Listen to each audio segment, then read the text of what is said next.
देश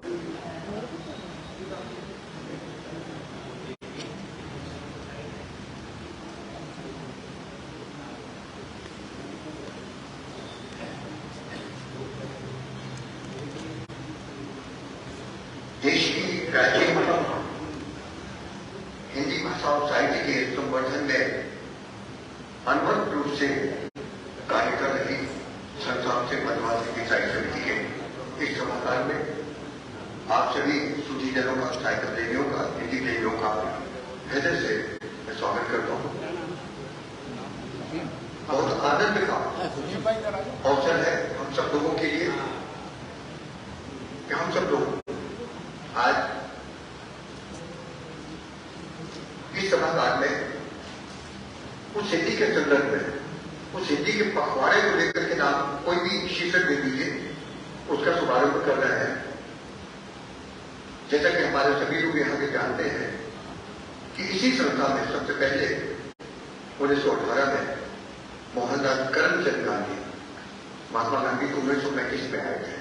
पहले तो मोहनदास करमचंद गांधी थे। इनका चित्र सामने देख रहे कांचावली की सूचना में। देश जब आजाद नहीं हुआ था, अंग्रेजों की हर तरह की प्रतिबद्धता की जंजीरों में देश टकरा हुआ था। तब इसी अहिंसा नगरी में उन्होंने कहा था सबसे पहले कि अगर इस देश की कोई राष्ट्रभाषा हो सकती है तो वो हिंदी होगी। और वो भी देवनागरी लिपि में लिखी जाएगी। विनोबा भावे जी का नाम लेकर के उन्होंने कहा। और यहीं पर उन्होंने गांधी जी ने आह्वान किया था कि देश की आजादी की लड़ाई सिर्फ दो तलवारों से, आंदोलन से, लाठी चार्ज से और रास्ते बंद करके ये जो तरीका है वो भी अपनी जगह पर है, लेकिन शायद उनके दृष्टिकोण ये था कि भाषा के माध्यम से पूरे देश को अगर एक सूत्र में बांध दिया जाए कश्मीर से कन्याकुमारी तक, तो ये भाषाई एकता जो वैचारिक एकता लेकर जाती है, इसकी जो मजबूती होगी, इसकी जो शक्ति होगी, इसकी बराबरी कोई नहीं कर पाएगा। और उनको एक विश्वास था इसके आगे अंग्रेजी सत्ता झुकेगी और देश आजाद होगा। और ये उनके विचार बहुत रूप में आए। ये दो चीजों के बारे में सभी हमेशा याद करती और सिर्फ हम नहीं याद करते बल्कि पूरे देश को याद करते। ये आज हिंदी पखवाड़े का शुभारंभ हम कर रहे हैं। मानवा रंगमंच समिति के सिद्धेश्वर राय जी यहाँ पर आए और हमारे प्रधानमंत्री से मिले। उन्होंने इच्छा व्यक्त की कि वे चाहते हैं कि इसकी शुरुआत हम यहाँ से करें। उसके संदर्भ में हम थोड़ा बताएंगे।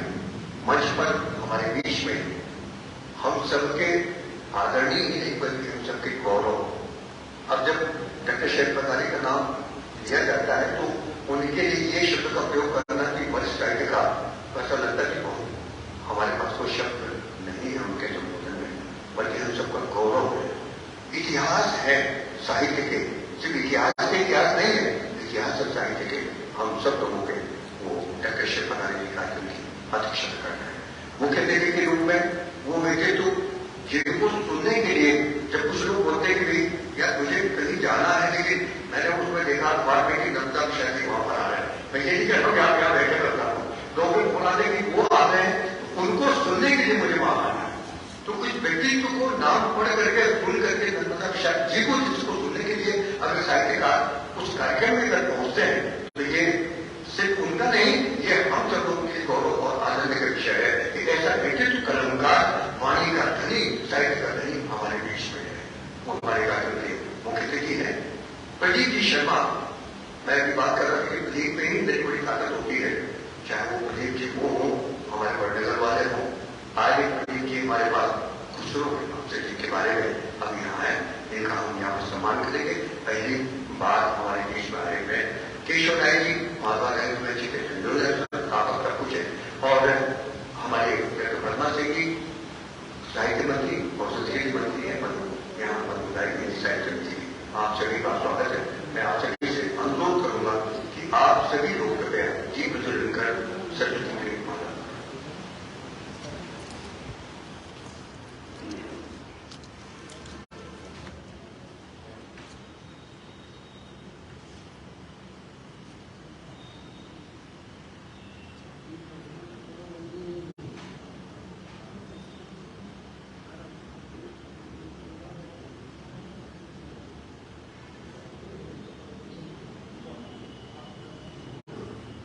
श्री गोयल साहब से अनुरोध है कि कृपया क्षमा करें, मैं देखने कृपया मैच में आ जाए।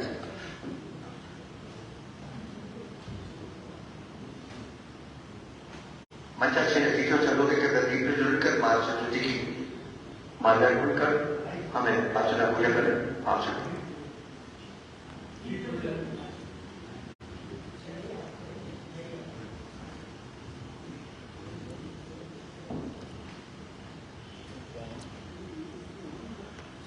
और शब्दों से मां सरस्वती की आराधना करने के लिए मैं बुला रहा हूं मंच पर डॉक्टर शशि निगम।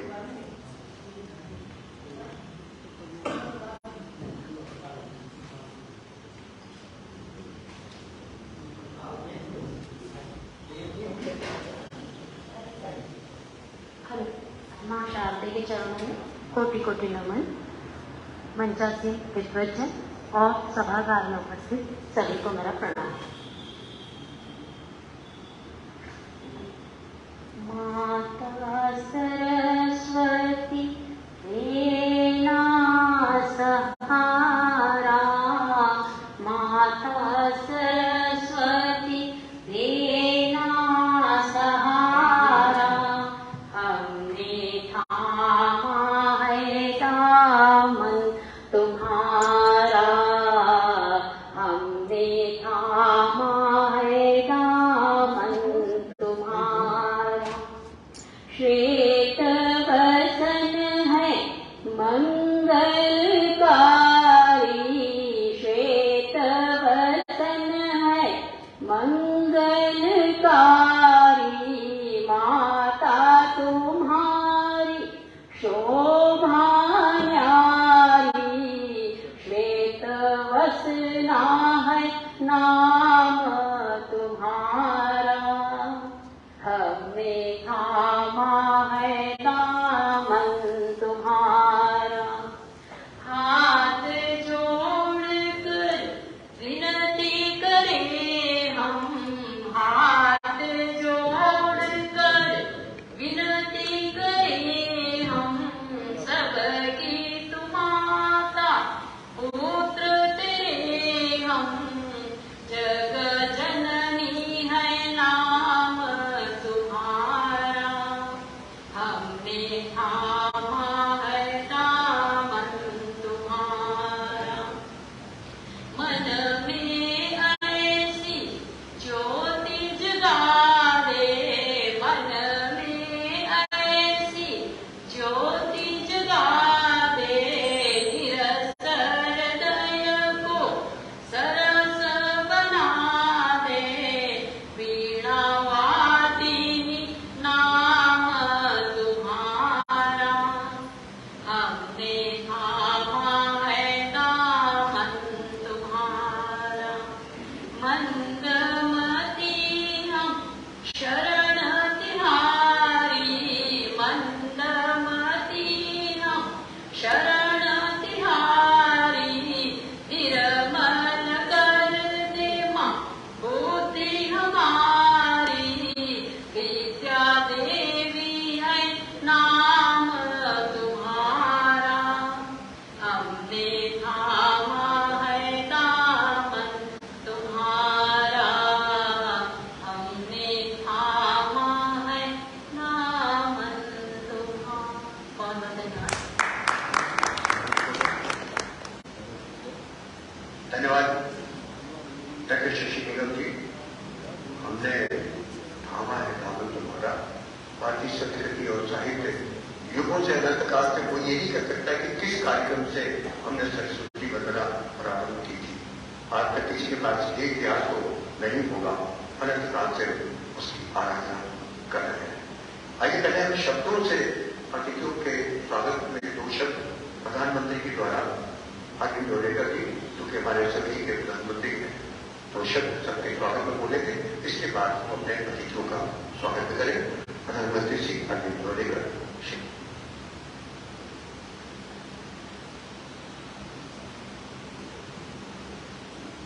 आज के कार्यक्रम के अध्यक्ष साहित्यकार और इतिहासकार डॉक्टर शरद प्रकाश जी, आज के मुख्य अतिथि और संस्कृति कर्मी डॉक्टर नर्मदा प्रसाद जी उपाध्याय, आज के कार्यक्रम के प्रमुख वक्ता और उत्तम मूर्ति श्री प्रदीप जी शर्मा, श्री केशव राय जी, भोया जी और सभी मित्रों, थोड़ी सी पुनरावृत्ति होगी शायद, क्योंकि अगारे साहब और उपाध्याय साहब को समिति से काफी लंबे समय जुड़े हुए हैं, मगर प्रदीप शर्मा जी को की जानकारी के लिए मैं हिंदी साहित्य समिति का परिचय देना चाहूंगा।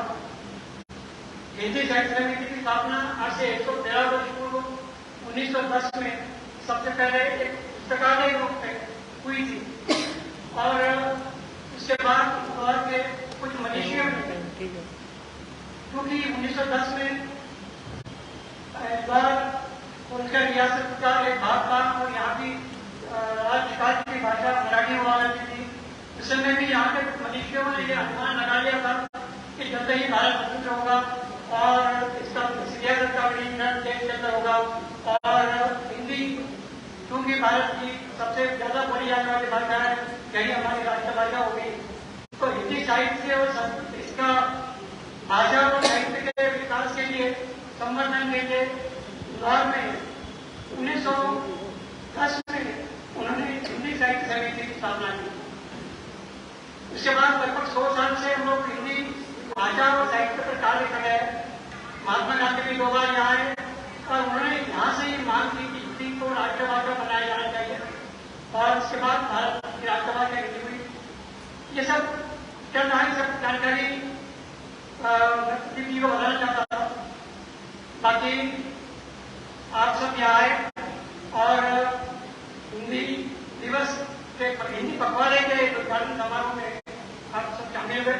मैं हिंदी साहित्य समिति की ओर से आप सबका हृदय से स्वागत करता हूँ। धन्यवाद प्रधानमंत्री जोड़ेकर जी। आइए हम शब्दों के बाद अपने अतिथियों का स्वागत करें। आज के कार्यक्रम के सदा कर रहे हैं परम आदरणीय डॉक्टर शेर प्रधान जी का स्वागत से बातें जोड़ेकर प्रधानमंत्री करेंगे उनके पास।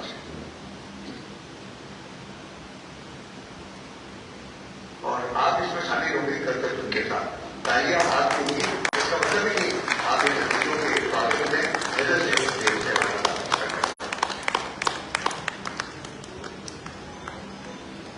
कार्यक्रम जो कि मथुरा की साहित्य समिति और मालवा दलित दोनों के संयुक्त तत्वाधान में हो रहा है। हमारे मुख्य अतिथि आदरणीय श्री नर्मदा उपाध्याय जी का स्वागत करेंगे श्री केशव राय जी, मालवा मंच के संस्थापक सहयोग। राजे कब आए ना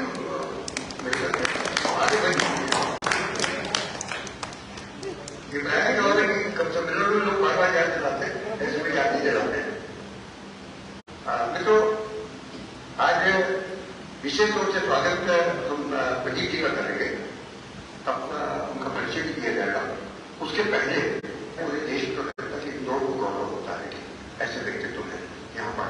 डॉक्टर संजय कदराड़े शिक्षा में हमारे यहाँ बैठे अशोक राव जी है, मुकेश जी, कई कार्यक्रम इन्होंने रख दिया जल्दी। उन्होंने कहा कि 5 तारीख खाली मिले तो हम इसके पहले करते विचार मंच की तरफ से। और यहाँ पर संजय जैन जी जिनके पिता भी हिंदी भाषा साहित्य के वो व्यक्तित्व रहे जिनको हमको गर्व होता। क्योंकि मंच में हम लोग प्राय मजा करते हैं कि आशीर्वाद दे देते हैं। आज उन्होंने समय निकाल करके हमारे बीच में यहाँ पर आए हैं।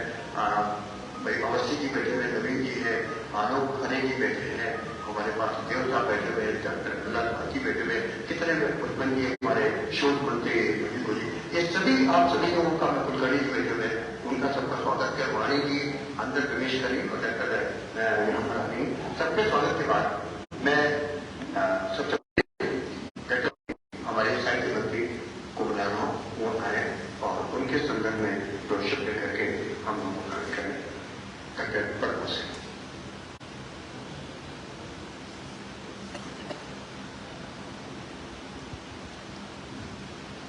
सभी का हार्दिक अभिनंदन, स्वागत।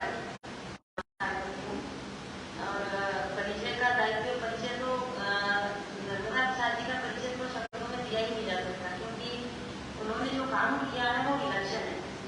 जिस तरह का वो कार्य कर रहे हैं वो आज तक मुझे लगता नहीं है कि किसी ने किया हो। कला हो, संस्कृति हो, साहित्य हो, यानी कोई भी क्षेत्र उनसे अछूता नहीं है। वास्तु हो या मूर्ति कला हो, सबका इतना गहन अध्ययन और इतना अधिक ज्ञान वर्तमान में अभी मुझे ऐसा मेरी जानकारी नहीं है कि इतना ज्ञान किसी को हो। और उनका परिचय तो वो खुद ही है, क्योंकि उनका नाम ही लेते हैं तो हमारा शीश श्रद्धा से जुड़ जाता है, क्योंकि उनके ज्ञान की कोई सीमा नहीं। फिर भी औपचारिक रूप से परिचय देने का दायित्व मुझे मिला है तो मैं आपका परिचय देती हूँ। पर ऐसे विलक्षण व्यक्तित्व का परिचय हम क्या देंगे? आपका जन्म नर्मदा तट पर बसे हावड़ा में हुआ और 50 वर्षों से आप लेखन का उत्पादन किया है, अनुवाद कार्य भी किया है, आलोचक भी बहुत अच्छे हैं। वो हमारे बीच में है, हमें गौरव का अनुभव हो रहा है। फिर आपने रामायण और गीत गोविंद के कला पक्ष पर विद्या निवास मिश्र बहुत बड़े ललित निबंधकार और बहुत बड़े विद्वान थे।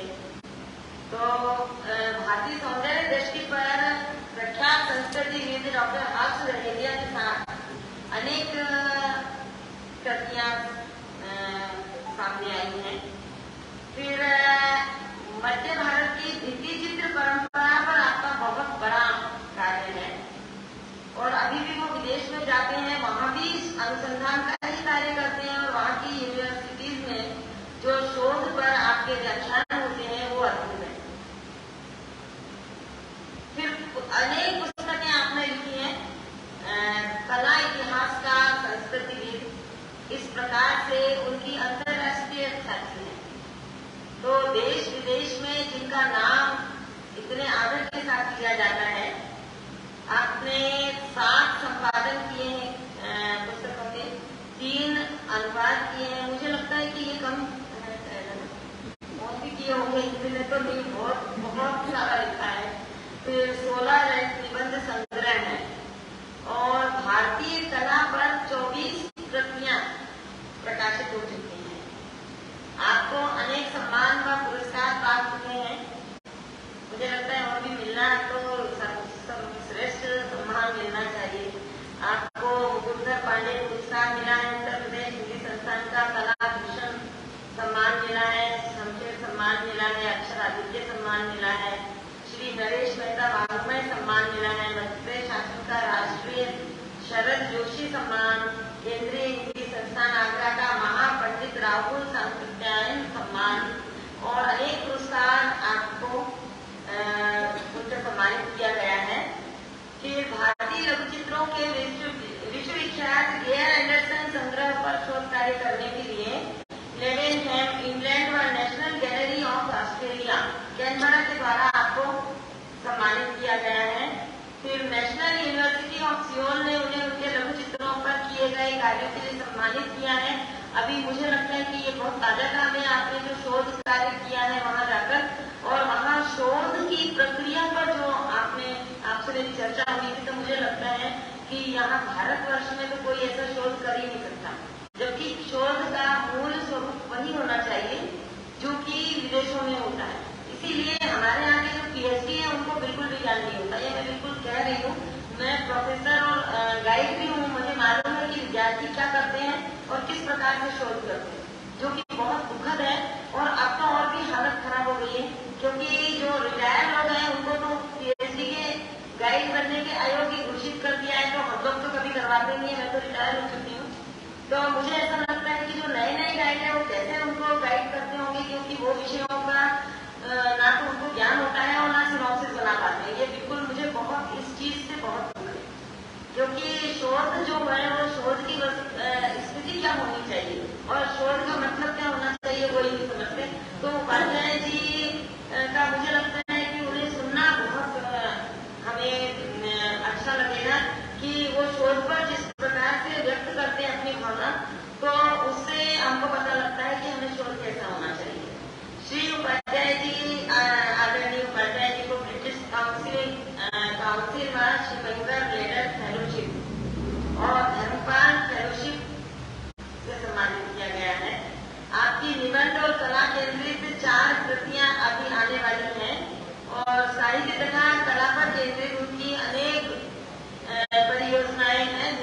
कार्य कर रहे हैं और ये है कि सक्रिय हैं, लगातार कार्य कर रहे हैं। ऐसे मनीषी हमारे बीच हैं, तो एक बार ताली से उनका स्वागत करिए। बहुत महान यानी कहना चाहिए विद्वान आज हमारे बीच में, ये हमारा सौभाग्य है।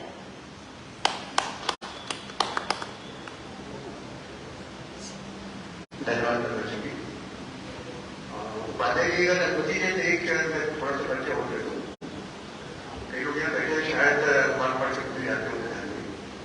फ्रांस से जब एक बीमार यहाँ पर आए थे पहली बार, आपको का ध्यान भारत में, वो आपके यशस्वी चलेगी पुत्र के निदेशन में सबसे पहले फ्रांस से रवाना होने के भारत में पहुंचे और पूरा इंदौर को उस दिन खुशी से पूछा पड़ा था कि इतना यशस्वी बेटा यहाँ से है जो भारत का नेतृत्व फ्रांस में कर रहा है, उसने वहां से रवाना करवाया।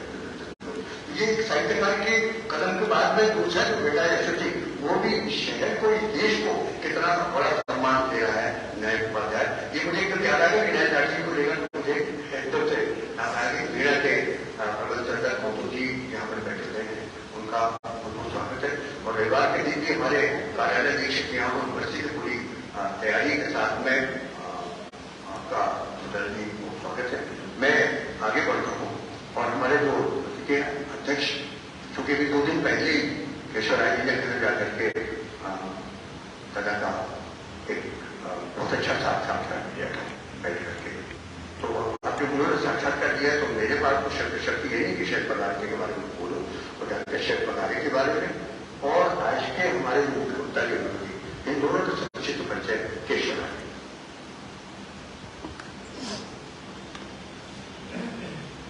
नमस्कार। आदरणीय पराड़े साहब, आदरणीय उपाध्याय साहब, पद्मा मैडम जी और मेरे मित्र प्रदीप शर्मा खुशरो, प्रधानमंत्री जी, वाजपेयी। मध्य भारत हिंदी साहित्य समिति और विश्व हिंदी अकादमी मालवा समिति द्वारा हिंदी पखवाड़े पर ये हमारी समिति का दूसरा कार्यक्रम है। कल उज्जैन में था, आज यहाँ है और हिंदी दिवस 14 सितंबर को मुंबई में।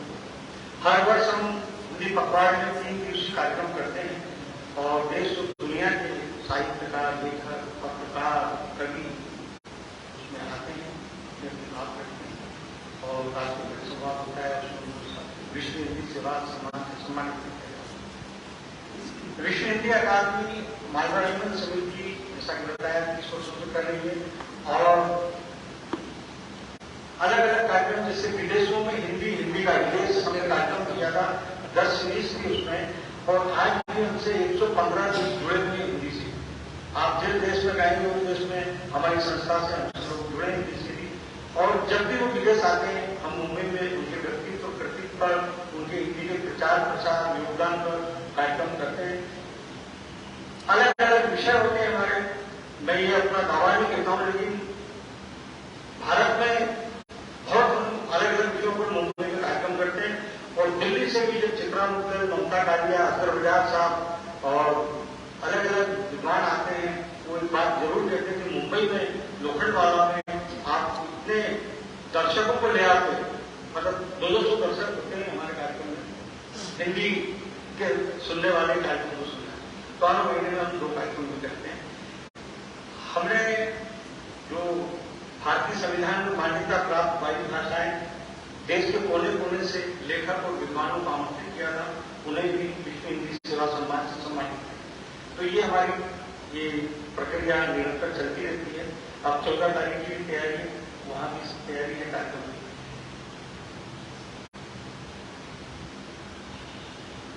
आदरणीय पगारे साहब को अभी जो व्यास सम्मान से विभूषित किया गया है, पाटलिपुत्र की सम्राट, देश में पूरी दुनिया भर से बधाई आ रही थी और मुझे भी दूसरे दिन ही मालूम पड़ गया था कि आपको होने वाला है, तो हमने भी सुबह सुबह आपको बधाई दे दी थी, क्योंकि बहुत प्रतिष्ठित सम्मान।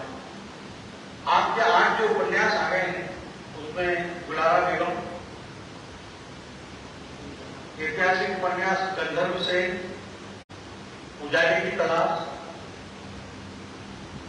जिंदगी के बदलते रूप, नवीन ऐतिहासिक उपन्यास बुद्ध जनपद कल्याणी आम्रपाली गाथा, औरंगजेब की रोमांटिक लाइफ पर आधारित उपन्यास बेगम जैना रानी 2 बार पुरस्कृत हो चुका है और उसमें नाटक भी हुए हैं मुंबई दिल्ली में। दिनेश जी के निर्देशक कलाकारों ने अभिनय किया। और आज का दौर जो है, जैसे पहले फिल्मों में उपन्यासों को ट्रिगर, उसके बाद नाटकों में सीरीज बनती। एक उपन्यास को 2-2.5 घंटे की फिल्म बन सकती है, लेकिन जब उसको कोई टीवी सीरियल बनता है तो उसमें उसकी सीरीज हो जाती है। 25 एपिसोड होते हैं, 30 एपिसोड होते हैं, तो फिल्मकार को ज्यादा दिखाने का मौका नहीं मिलता। लेकिन उससे भी बड़ी बात आज है कि OTT जो आया है, जब से उपन्यासकारों का या उपन्यासों पर अधिक काम होने लगा है। अगर हम कहें कि मुंबई दिल्ली में अब ये सब कई उपन्यासकारों के रॉयल्टी सारे उपन्यास को बिक चुके हैं और अच्छा पैसा। मेरे कई दोस्त हैं जो लेखक जिन्होंने कई उपन्यास लिखे, वहां मर्सिडीज लिए उन्होंने रुपनवाला में फ्लैट है उनके ऑफिस है, सर ये बहुत सत्य बात है, ये OTT की वजह से। तो सर के जो बगैर साहब के 8 उपन्यास आ चुके हैं, पहले 2-3 उपन्यासों पर भी काम शुरू हुआ था। लेकिन जैसा कि हम सभी को मालूम है कि जो साहित्यकार होता है वो लिखता है, उसका खुद अकेला वो मालिक होता है। लेकिन जब मुंबई में कोई फिल्मकार के साथ बैठता है, उपन्यास पर उसकी कृति पर फिल्म बनती है, चाहे वो नाटक हो, उपन्यास हो या कहानी, जब फिल्मकार कई चीजें उसमें उपन्यास से ले लेता है, कहीं हटा देता है, कहीं जोड़ देता है, लेकिन कई उपन्यासकार को बात जमती नहीं है। जैसे प्रेमचंद जी को नहीं जमी थी, अमृतलाल नागर जी और कई साहित्यकार हैं जो आए और चले गए, उन्होंने उनकी बात नहीं की। उन्होंने कहा कि जो इंडस्ट्री पूंजीपतियों की है, कलाकारों के लिए, मतलब साहित्यकारों के लिए, लेखकों के लिए, इस तरह से चले भी गए थे। तो पगैर साहब का 2-3 जो मीटिंगें हुई हैं, उसका मालूम भी क्या वो आगे की हुई। लेकिन अभी व्यास सम्मान के बाद फिर फिल्मकारों ने सर से संपर्क करना शुरू किया, तो जल्दी कोई सूचना मिलेगी कि एक उपन्यास पर फिर बने। प्रदीप शर्मा खुशरो का जन्म उत्तर प्रदेश के मैनपुरी शहर में हुआ। आपने बैचलर ऑफ फाइन आर्ट्स की डिग्री राजस्थान विश्वविद्यालय से उत्तीर्ण करने के पश्चात एक स्वतंत्र कार्टूनिस्ट के रूप में विभिन्न पत्र पत्रिकाओं में कार्य किया। इसके अलावा उन्होंने अपने महान सूफी कवि, इतिहासकार और संगीतकार अमीर खुसरो पर कई हजार पन्नों का एक शोध ग्रंथ तैयार किया है। इस ग्रंथ में आपने पहली बार अमीर खुसरो के खड़ी बोली हिंदी बात का संकलन और संपादन किया है। इसके अलावा अमीर खुसरो की हिंदुस्तानी संगीत में योगदान और उनकी शास्त्रीय, उपशास्त्रीय और लोक संगीत की बंदिशों और गीतों का संकलन किया है। आपके अमीर खुसरो पर विश्व का सबसे बड़ा संग्रह है, जिसमें 12 भाषाओं में विश्व के 16 मुल्कों से अमीर खुसरो पर करीब 3000 ग्रंथ, gramophone record, audio, video, cassette और DVD और तकरीबन 100 पेंटिंग्स की टाइप प्रतियों का निजी संग्रह है। सन 2013 से 16 तक आगा खान फाउंडेशन जिनेवा की तरफ से आपको अमीर खुसरो पर टेबल ग्रांट रिसर्च फेलोशिप प्रदान की गई, जिसमें आपने हिंदुस्तान के 30 शहरों में तकरीबन 100 पुस्तकालयों में और संग्रहालयों के माध्यम से अमीर खुसरो के ग्रंथों की विस्तृत सूची तैयार की।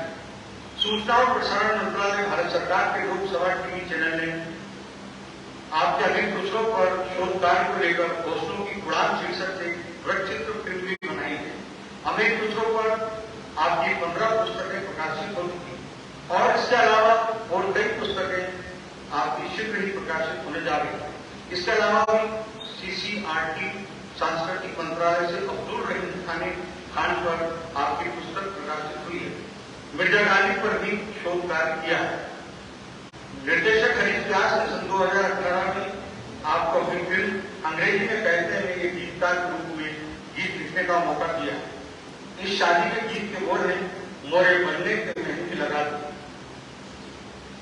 आपने अमीर खुसरो की जमीन पर लिखा है। इसका संगीत स्वयं आपके दोस्त रेहाना परवीन के साथ मिलकर संगीतकार रंजन शर्मा ने दिया है। फिल्म के निर्माता बंटी खान, मानव मल्होत्रा और NLBC है। अभी हाल ही में मैं इनकी 2 रिकॉर्डिंग में गया था जहाँ आशा भोसले की इस समय 90 वर्ष की हो गई है, वो कहीं आजकल गाने नहीं गाती हैं, लेकिन जब इन्होंने बताया कि आपके लिए गाने लिखे गए तो उन्होंने इनके गाने सुने और इनके 10 गाने गा रही हैं। प्रदीप आइए, स्वागत।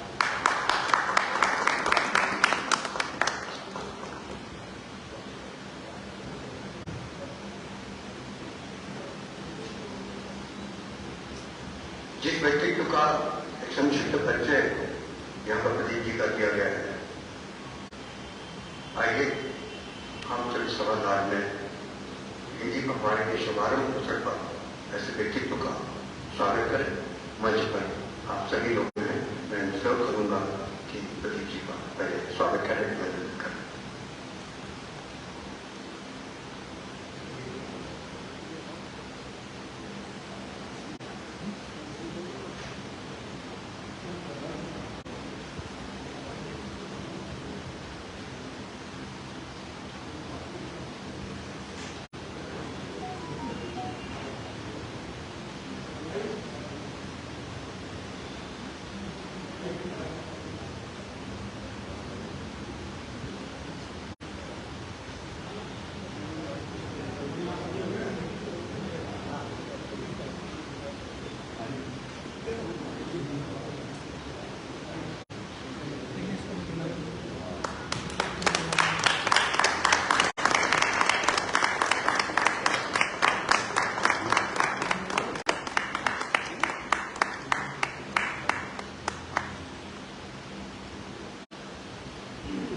अब मैं प्रदीप शर्मा जी से अनुरोध करूंगा कि बोले उसके पहले बीच बीच में मेरी हालत में थोड़ी सी सूचना दे दूं। तो कह रहे कि हिंदी पखवाड़े का शुभारंभ कर रहे हैं, तो क्या शुभारंभ के बाद रेगुलिया हो रहा है?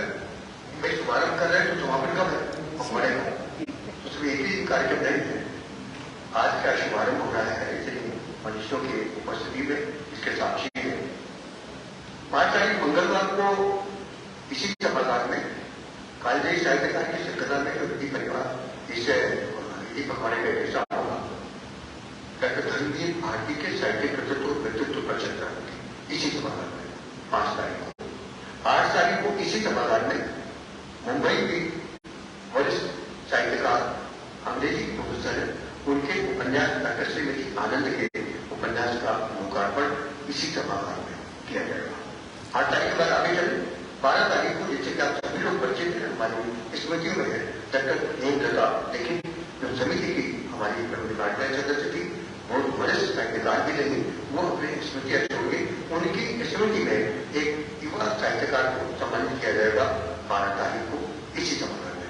फिर 14 तारीख को इसी सभागार में, जिस दिन हिंदी दिवस मनाया जाता है, उस दिन हम समापन करेंगे और मुंबई के एक कलाकार हमारे बीच में होंगे जो महादेवी वर्मा की कृतियों का संगीत में यहाँ पर प्रस्तुति करेंगे। महादेवी वर्मा की साहित्य कृतियों का संगीत में प्रस्तुति। तो इस तरीके से 5 तारीख, 8 तारीख, 12 तारीख और 14 तारीख ये कार्यक्रम में हमने संक्षिप्त नाम बता दिए। शीर्षक इसी सभागार में होंगे और अब इसी सूचना के साथ मैं आमंत्रित कर रहा हूँ बड़े आदर के साथ प्रदीप जी आए और अपनी बात करें। इस ऐतिहासिक सभागार में आना ही अपने आप के लिए बड़ी बात होती है।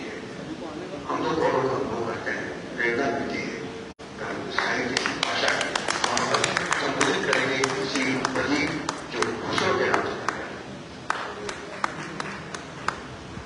नमस्कार जी, मैं सीधा अपने विषय में बात करता हूँ क्योंकि शायद समय की भी कुछ सीमा है और मेरे पास बोलने को बहुत कुछ है। मैं सबसे पहले तो आपसे ये कहना चाहता हूँ कि मैंने कभी ऐसा सोचा नहीं था कि मैं अनेक दूसरों पे काम करूंगा, बल्कि मुझे ऐसा लगता है कि शायद प्रकृति ने मुझे चुना इसके लिए। और ये सबसे अजीब बात यह है कि मैं जो है बचपन में व्यंग्य चित्र बनाया करता था और मैंने एज अ कार्टूनिस्ट एक अपना प्रोफेशन चुना, लेकिन शायद प्रकृति को ये मंजूर नहीं था। और मुझे इसमें सबसे बड़ी दिक्कत यह आई कि मैंने बीएफए किया, बैचलर ऑफ फाइन आर्ट्स, और उसके बाद अमीर खुसरो में काम करना एक बड़ा अजीब सा मामला हो गया मेरे लिए। और मेरे अपने सर्कल के लोग मुझसे कहते थे कि भाई तुम ये कार्टूनिस्ट होकर ये अमीर खुसरो में कहां से काम करने लगे। तो मैंने कहा कि मुझे कुछ नहीं पता, ये बस ऊपर से शायद परमात्मा ने कुछ मुझे ऐसी सोच दी है तो मैं वही कर रहा हूँ। और दूसरा था कि मेरे पास ना दो रास्ते थे। एक तो ये था कि मैं बीए, एमए, एमफिल और पीएचडी और डीलिट करके यूनिवर्सिटी में प्रोफेसर लग जाता, लेकिन उसके बाद मैं जो अभी काम कर पाया मैं तो कभी कर नहीं पाता। तो शायद ईश्वर को मेरे लिए एक मुश्किल रास्ता पसंद था और मैंने एमए के बाद पढ़ाई छोड़ दी। मैं एमफिल और पीएचडी भी करना चाह रहा था लेकिन मैं नहीं कर पाया और शायद मुझे लगता है कि अच्छा ही हुआ, लेकिन मेरे माता पिता को आज तक वो पसंद नहीं है। उनको लगता था कि मैं प्रोफेसर बन जाता नहीं यूनिवर्सिटी में तो शायद मेरी जिंदगी बन जाती, लेकिन मुझे ऐसा लगता है कि शायद वो संतुष्टि जो मुझे आज है वो शायद प्रोफेसर बनने के बाद भी नहीं होती। अब मैं आता हूँ सीधे अमीर खुसरो के हिंदी काव्य के ऊपर कि ये सिलसिला शुरू कैसे हुआ। मुझे बचपन से संगीत का बहुत शौक था और मैं अक्सर दरगाह निजामुद्दीन औलिया जो कि दिल्ली में है वहां जाया करता था और कव्वालों को मैं अक्सर सुनता था, अमीर खुसरो की कव्वालियां। अच्छा, हिंदी साहित्य का इतिहास एक संक्षिप्त जो है वो हमें 8वीं क्लास में हमारे कोर्स में था, एनसीईआरटी की बुक थी, तो उसमें पहली बार अमीर खुसरो का नाम मैंने बहुत ही छोटे स्तर पर सुना कि भाई वो खड़ी बोली हिंदी के कवि हुए हैं आदिकाल में। और हिंदी साहित्य के इतिहास में आचार्य रामचंद्र शुक्ल ने उनकी बड़ी तारीफ की है कि वो उन्होंने कैसे हिंदी को उस टाइम में उन्होंने लिखा जबकि हिंदी का इतना माहौल नहीं था और फारसी का वर्चस्व था उस जमाने में, क्योंकि वो सल्तनत पीरियड था। तो वो सल्तनत पीरियड था और उस जमाने में हिंदी की भी वो नहीं थी उस जमाने में, क्योंकि वो फारसी के मूल रूप से कवि थे खुसरो। तो उसके बाद फिर मेरे मन में अक्सर जिज्ञासा होती थी कि भाई अमीर खुसरो से कोई नाम भी बड़ा अजीब सा लगता है।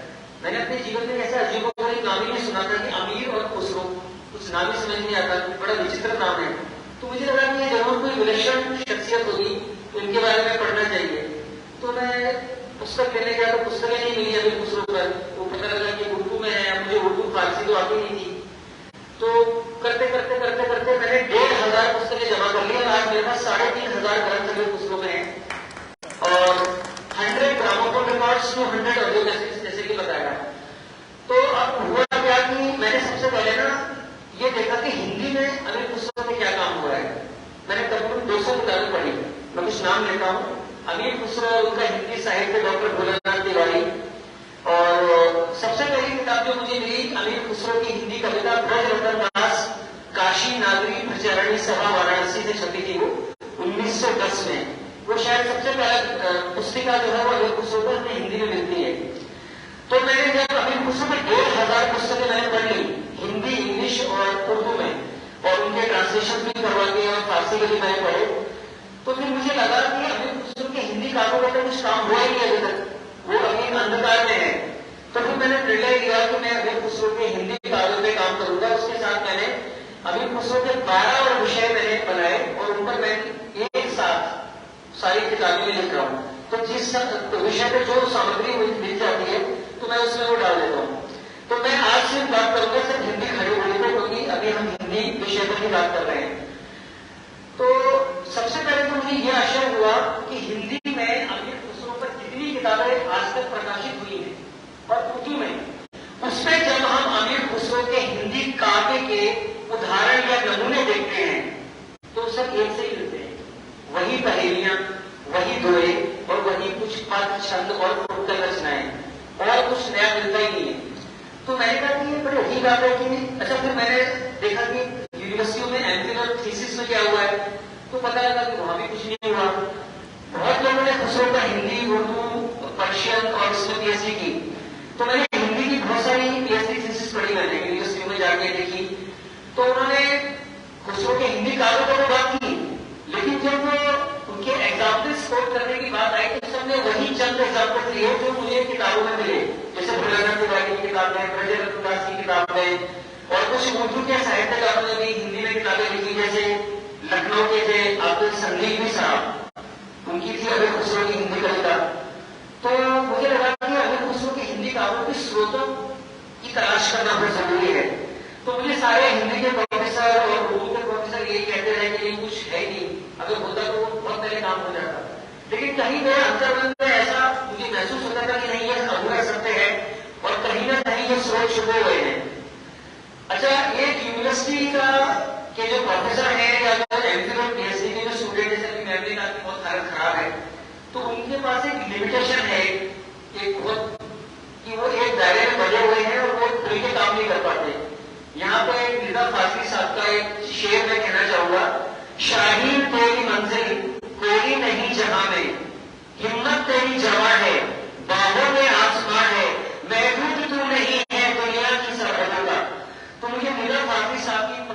प्रेरणा मिली।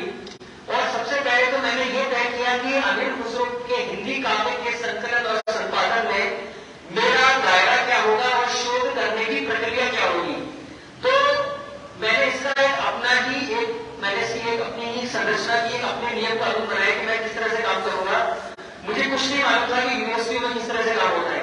मैं अपना ही दिमाग से और बहुत सारे जो प्रोफेसरों से मेरी बात होती थी, तो मैंने सबसे पहले तो अमीर खुसरो के ग्रंथों की सूची तैयार की, जो बहुत मुश्किल कार्य था। तो जब सूची तैयार हुई तो मुझे बहुत से दुर्लभ ग्रंथों के बारे में पता लगा। अच्छा, एक बड़ी हैरानी की बात मैं आपको बताना चाहता हूँ, इसलिए मैं माफी भी चाहता हूँ, इसको अन्यथा ना किया जाए। हिंदी वालों से मुझे अमीर खुसरो के बारे में कोई भी महत्वपूर्ण जानकारी या दुर्लभ जानकारी नहीं मिली, सिवाय एक आध लोगों को छोड़कर उनकी जानकारी दूंगा आपको। मुझे सबसे ज्यादा जो इंफॉर्मेशन अमीर खुसरो के खड़ी बोली हिंदी काव्य के बारे में मिली, वो पर्शियन, अरबिक और टर्किश के प्रोफेसरों से मिली। और बड़ा दुर्भाग्य है कि हमारे हिंदी और उर्दू के प्रोफेसर इन लोगों से कभी बात ही नहीं करते। इसके कई कारण है। एक तो समय की दिक्कत है, जो बच्चों को पढ़ाना है, सिलेबस भी कराना है, सब कुछ कराना है, टाइम ही नहीं है, वक्त ही नहीं है, तो बातचीत क्या होगी। कभी कभी यूनिवर्सिटी के गलियारों में शायद टकरा जाते हैं तो हालचाल पूछ लेते हैं, इससे ज्यादा कोई बात नहीं होती। अच्छा, मेरा तो यह आलम था कि मैं जिस प्रोफेसर से मिलूं, मैं सबसे पहले यही सवाल करूं कि सर क्या मुझे अमीर खुसरो का हिंदी कलाम कहीं आपकी नजर में है क्या, फारसी में, कहीं अरबी में, तुर्की में। तो जहां तक मुझे याद है 1999 में मैंने काम शुरू किया था और आज 2023 तक 7,000 लोगों से मैंने बात की है पूरे वर्ल्ड में खुसरो पर, 7,000। और इन सब लोगों का डिटेल है मेरे पास, इनका address, phone number, email ID सब महफूज है और देखो अब पर लोग जा चुके हैं। तो मैंने सबसे पहले ये तय किया कि इसका इतिहास मुझे मालूम होना चाहिए कि खुसरो का हिंदी काव्य सबसे पहले कहां, कैसे ये एग्जिस्टेंस में आया, इसका वजूद आया। तो काम करते करते बहुत सी इंटरेस्टिंग बातें पता लगी और ये बातें हमारे हिंदी वालों को नहीं मालूम। सबसे बड़ी दुर्भाग्य की बात है, ये बातें कुछ या तो उर्दू के लोगों को मालूम है और सबसे ज्यादा फारसी वाले से जानते हैं, क्योंकि इसके सोर्सेज सारे पर्शियन, अरबिक और टर्किश से आते हैं, जो हिंदी वाले जानते ही नहीं है। तो मैं 3 महत्वपूर्ण घटनाओं का उल्लेख करूंगा अमीर खुसरो के हिंदी काव्य के संबंध में, जहां से ये स्रोत की संभावना मुझे मिली। अमीर खुसरो के रिसर्च में 3 अद्भुत घटनाएं संसार में हुई। सबसे पहली घटना जो होती है वो होती है वो अमीर खुसरो के जमाने में, जिस समय वो सिर्फ 16 साल के थे और इनका जन्म होता है 1253 पटियाली, उत्तर प्रदेश में। इनके बचपन के दोस्त थे ताजुद्दीन जाहिद। तो बहुत रिसर्च के बाद मुझे पता लगा कि ये पहला इंसान था अमीर खुसरो के जीवन में जिसने अमीर खुसरो के जमाने में ही उनके दोस्त की हैसियत से उनके काव्य का संकलन शुरू कर दिया था। और इन्होंने ही अमीर खुसरो से कहा कि अब तुम 16 साल के हो गए हो और तुमने इतना काव्य लिख लिया है, अब तुम इसको प्रकाशित करो। उस समय में प्रिंटिंग प्रेस तो होती नहीं थी, तो प्रकाशन कैसे होगा, पांडुलिपियां लिखी जाती थी। तो उन्होंने अमीर खुसरो से कहा कि अब तुम्हें अपना दीवान लिख देना चाहिए। अमीर खुसरो ने 16 साल की उम्र में अपने दोस्त ताजुद्दीन जाहिद के दबाव से या प्रेशर की वजह से, उनके आग्रह से पहला दीवान तौर पर तो सिर्फ लिखा। अब ये देखिए, हमारे हिंदी के जितने भी स्कॉलर, प्रोफेसर हुए हैं, आज तक उन्होंने किसी ने ना ये दीवान देखा, ना किसी ने इसको पढ़ा, क्योंकि इसका ट्रांसलेशन आज तक हुआ ही नहीं है, ये पर्शियन में है। अब मुझे भी पर्शियन नहीं आती, तो मेरे भी बड़ी दिक्कत हुई। अब मैंने सोचा कि अगर मैं पर्शियन सीखता हूँ, फिर अरबी सीखता हूँ, फिर टर्किश सीखता हूँ, तो उसमें तो मुझे कई 100 और साल लग जाएंगे। तो मैंने कुछ थोड़ी सीखने की कोशिश की, कुछ सीखा भी, लेकिन फिर मैंने ये निर्णय किया कि मैं एक टीम तैयार करता हूँ, जिसमें कुछ पर्शियन के रिटायर्ड प्रोफेसर, कुछ टर्किश के रिटायर्ड प्रोफेसर, कुछ अरबी के रिटायर्ड प्रोफेसर, कुछ उर्दू के रिटायर्ड प्रोफेसर। और इसमें भी मुझे बहुत दिक्कत आई कि अब यहाँ पर लोग तैयारी ना हो। अब किसी ने कहा कि मेरे पास तो मैं बीमार हूँ, कोई कुछ मुसीबत, किसी के घर में कोई प्रॉब्लम, लेकिन मेरी हिम्मत नहीं आ रही। और करते करते आखिर एक बड़े ही विचित्र प्रोफेसर मुझे मिल गए जिनको 32 भाषाएं आती थी। तो मेरी सारी समस्या हल हो गई कि एक आदमी से मेरा काम कर दिया। उनको Persian, Arabic, Turkish, French, German, English, Hindi और हिंदी की सारी उपभाषाएं, अवधी, खड़ी बोली, ब्रजभाषा, मैथिली, बांगू सब आती थी उनको। मुल्तानी, से हिंदी सराई की, और इनका नाम है डॉक्टर तनवीर अहमद अलवी। ये दिल्ली विश्वविद्यालय से आज से कोई 15-16 साल पहले उर्दू विभाग से रिटायर हुए एज अ रीडर। ये असिस्टेंट प्रोफेसर भी नहीं बन पाए, प्रोफेसर भी नहीं बन पाए, कुछ बन नहीं पाए, क्योंकि ये बहुत ही सीरियस आते थे। इनको मतलब क्या बोलते, ये मतलब जैसे हमारे यहाँ गाय होते हैं ना, बिल्कुल गाय की तरह। तो ये पढ़ने लिखने में इतने मग्न रहते थे कि जब ये देवबंद में फारसी पढ़ रहे थे तो फर्स्ट ईयर में इन्होंने फाइनल ईयर के एग्जाम पास कर लिए थे, और ये फर्स्ट ईयर करते ही वहां से थर्ड ईयर की डिग्री लेके आ गए।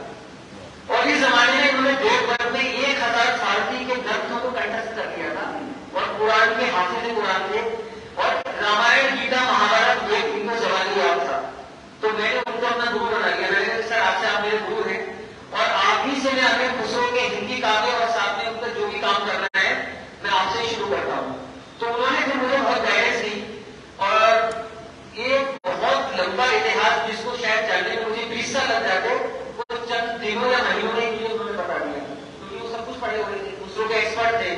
और उन्होंने भी कहा कि बड़े अफसोस की बात है कि अमीर खुसरो की हिंदी काव्य में आज तक गंभीरता से काम नहीं हुआ। अब वो जो घटना है वो बताता हूँ। सबसे पहली घटना तो ये ताजुद्दीन ज़ारत की हुई, और वो जब तक खुसरो जिंदा थे उनके साथ रहे।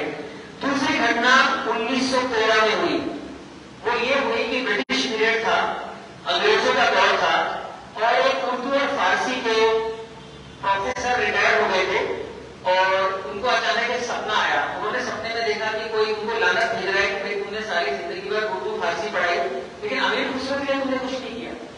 तो वो बड़े परेशान हो गए। उन्होंने अपनी बेगम से कहा, तो बेगम ने कहा लगता है तुम बुढ़ापे में सरकार के तुम्हें क्या की चाहिए, ख्वाब आने लगे हैं, अब तुम इसको भूल जाओ, बस अब अल्लाह ना करो, ऊपर जाने की तैयारी करो। लेकिन उनको चैन नहीं पड़ा। तो इत्तेफाक से उस जमाने में अलीगढ़ कॉलेज की नई स्थापना हुई थी। सिर्फ 2 या 3 कमरों में अलीगढ़ कॉलेज की स्थापना हुई थी, और एक छोटा सा उसमें कमरे में वो अलीगढ़ कॉलेज चलता था।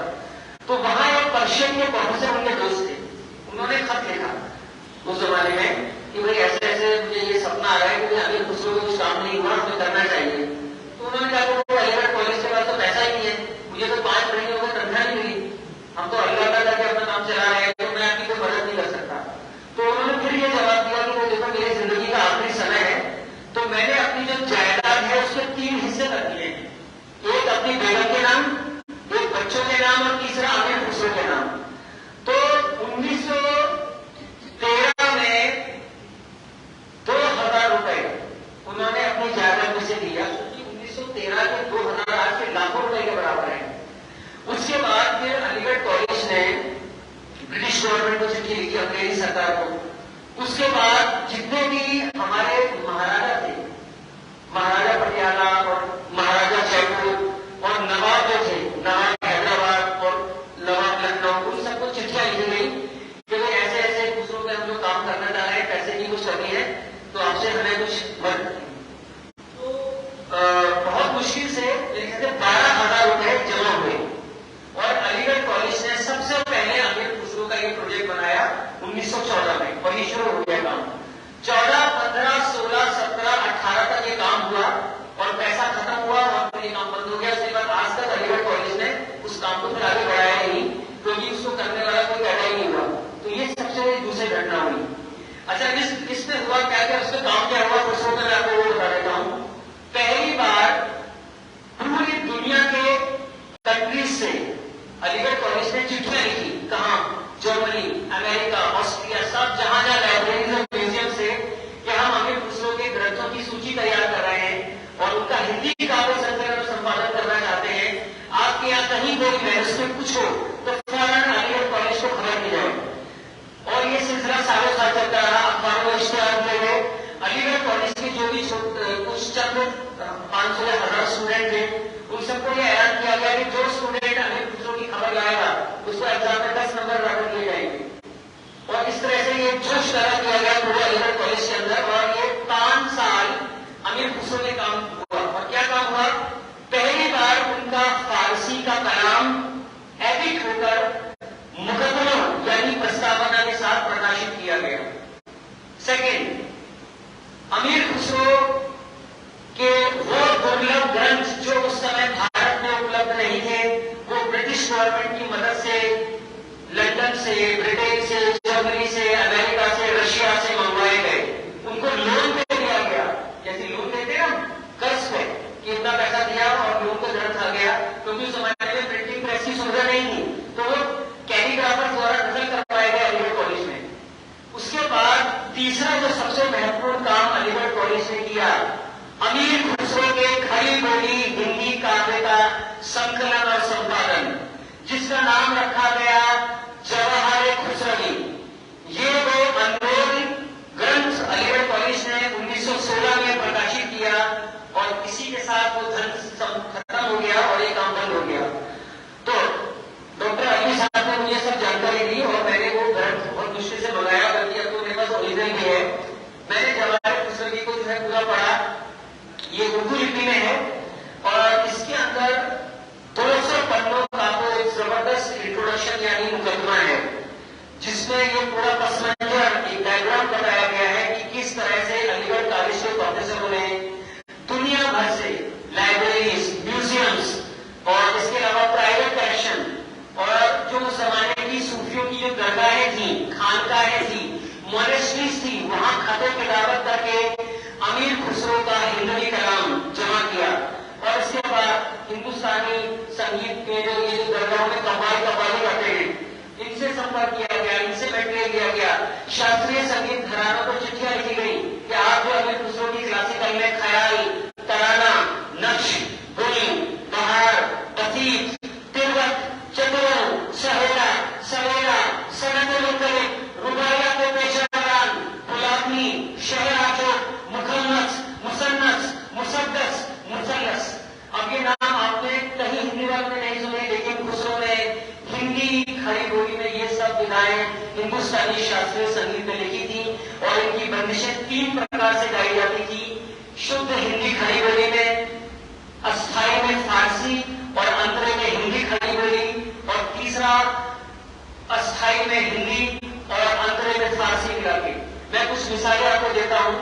अमीर खुसरो ने तराना गायकी में बहुत सारी खड़ी बोली हिंदी और फारसी को मिला के लिखा और ये बंदिशें आज भी हिंदुस्तान और पाकिस्तान और अफगानिस्तान के संगीत घरानों में, जिसमें दिल्ली घराना जो कि कव्वाल बच्चे घराने के नाम से अमीर खुसरो का घराना मशहूर है, और उसके बाद आपका रामपुर सहसान घराना, अतरावी घराना, हिंदी बाजार घराना और जितने भी घराने हैं उन सब में ये अमीर खुसरो की खड़ी बोली और खड़ी बोली फारसी मिश्रित बंदिशें गाई जाती हैं।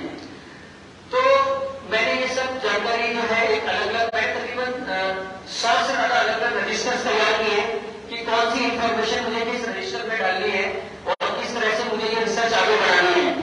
उसके बाद एक जो तीसरी महत्वपूर्ण घटना हुई वो भी बड़ी विचित्र है और ये घटना हुई 1974 में। और हुआ ये कि इंदिरा गांधी उस समय प्राइम मिनिस्टर थी और ministry of foreign affairs, government of India का एक डेलीगेशन सोवियत रूस मॉस्को के एकेडमी ऑफ साइंसेस में एक इंटरनेशनल कॉन्फ्रेंस में गया, जिसमें ये उनको मालूम करना था कि रशियन गवर्नमेंट का जो एजुकेशन सिस्टम है वो इतना एडवांस है, तो इंदिरा गांधी चाहती थी कि उसको हम अडॉप्ट करें और अपने विद्यार्थियों को यहाँ कॉलेज में वो पढ़ाया जाए, उससे हमें सीखने को मिले और वो अडॉप्ट भी करें कि हमारे एजुकेशन सिस्टम में क्या कमी है। तो इंदिरा गांधी ने वो डेलीगेशन भेजा था। उस डेलीगेशन में उस जमाने के governor of Bihar Yunus Salim, governor of Maharashtra Ali Hayavat Jung और राष्ट्रपति भारत के फखरुद्दीन अली अहमद, ये सब उस डेलीगेशन में गए थे। एकेडमी ऑफ साइंसेज आज भी मॉस्को में है और वहां एक जबरदस्त लाइब्रेरी है। तो जब लंच का समय हुआ तो इसके डायरेक्टर प्रोफेसर गौफरराफ ने, अच्छा हाँ, मुंबई यूनिवर्सिटी के foreign department of foreign languages के head professor doctor Zoya Ansari भी इसमें थे और वो भी मेरी तरह उस जमाने में अमीर खुसरो रिसर्च कर रहे थे और खुसरो के दीवाने थे। तो जब वहां लंच का टाइम आया तो प्रोफेसर गौफरराफ ने जोया अंसारी से कहा कि रशियन गवर्नमेंट अमीर खुसरो का 700 साल जलसा यहाँ मॉस्को में मनाना चाहती है और हम आपको आमंत्रित करते हैं भारत गवर्नमेंट ऑफ इंडिया को कि आप इसमें शिरकत करें। तो जोया अंसारी ने कहा कि आपका प्रस्ताव तो अच्छा है, लेकिन क्योंकि अमीर खुसरो भारतीय थे तो ये तो हमें खुद करना चाहिए और आपको दावत पे बुलाना चाहिए। तो उन्होंने कहा कि हम अपनी सरकार से बात करेंगे और ये 700 साल जलसा भारत मनाएगा, रशिया नहीं मनाएगा, और हम आपको उसमें न्योता देंगे। तो फिर वो वापस गए, उन्होंने इंदिरा गांधी के साथ और फखरुद्दीन अली अकबर के साथ इमरजेंसी मीटिंग की और उसमें इंदिरा गांधी ने कहा कि हम एक 700 साल अमीर खुसरो नेशनल कमेटी कायम करते हैं और भारत सरकार की तरफ से एक राशि निर्धारित की गई इसके खर्चे के लिए, और ये तय किया गया कि अगले 6 साल तक Bharat, Pakistan, Iran, Afghanistan, Turkey, central Asia, रूस जो उस समय वर्ल्ड पावर था, आज की तरह बिखरा हुआ नहीं था, उसके 5 republics, Tajikistan, Uzbekistan, Kazakhstan, Azerbaijan, Turkmenistan, 6 बरस तक इन सारे कंट्रीज ने पूरे साल भर अमीर खुसरो के अलावा कोई काम नहीं किया। और क्या काम किया? अमीर खुसरो की पांडुलिपियों का एडिटिंग, पब्लिकेशन, अमीर खुसरो के थिएटर, रंगमंच, फिल्में, gramophone records, audio cassettes, postal stamps, डाक टिकटें, म्यूजिकल प्रोग्राम्स, जो भी कुछ अमीर खुसरो में संभव हो सकता था वो किया गया। भारत के सारे जितने भी गवर्नमेंट के संस्थान थे पूरे भारत में और उधर पाकिस्तान में, उधर रशिया में गवर्नमेंट की तरफ से सबको चिट्ठी गई कि आपने 5 साल अमीर खुसरो के अलावा कोई काम नहीं करना। आपके यहाँ खुसरो पर अगर कुछ डॉक्यूमेंटेशन है, कोई भी चीज है मैन्युस्क्रिप्ट है, आप उसको हाईलाइट करके गवर्नमेंट को उसको हाईलाइट कीजिए, उसकी पूरी कैटलॉग तैयार की जाएगी। और उसमें जितनी भी मैगजीन्स निकलती थी, पर्शियन, उर्दू, हिंदी, पंजाबी, मराठी, सब में अमीर खुसरो के विशेषण तैयार किए गए। 6 साल तक इन सारे मुल्कों में कंटिन्यूस अमीर खुसरो में काम हुआ। ये एक बहुत बड़ी घटना हुई अमीर खुसरो के, और इसमें अमीर खुसरो के हिंदी काव्यों में काम हुआ। और पहली बार इंदिरा गांधी ने बंबई में ग्रामोफोन कंपनी ऑफ इंडिया के मालिक से कहा कि आप भी इसमें शामिल हो और अमीर खुसरो को कुछ करिए। तो उन्होंने सबसे पहली बार अमीर खुसरो के ग्रामोफोन रिकॉर्ड निकाले और उसको बकायदा संगीतकारों को बुलाया गया, कव्वालों को बुलाया गया, वो एचएमडी का स्टूडियो था कलकत्ता में, वहां वो सब रिकॉर्ड किया गया और वो ग्रामोफोन एक्ट ली गई। लेकिन एक बड़ी इंटरेस्टिंग बात है कि इन सारे कंट्रीज में एक ऐसा कंट्री था जिसने हर काम में सारे कंट्रीज को पीछे छोड़ दिया, और वो था पाकिस्तान। अगर उस समय भारत ने अमीर खुसरो पे 20 ग्रंथ प्रकाशित किए तो पाकिस्तान ने 70 ग्रंथ प्रकाशित किए। अगर भारत ने 5 थिएटर किए अमीर खुसरो का रंगमंच तो पाकिस्तान ने 40 थिएटर किए। अगर भारत ने अमीर खुसरो के 5 ग्रामोफोन एक्ट निकाले तो पाकिस्तान ने 20 ग्रामोफोन एक्ट निकाले, यानी हर चीज में बढ़कर के हिस्सा लिया। इसकी वजह यह थी कि पार्टीशन के बाद एक बहुत बड़ी तादाद में उर्दू और फारसी और खुसरो के एक्सपर्ट वो भारत के बजाय पाकिस्तान में रह गए थे।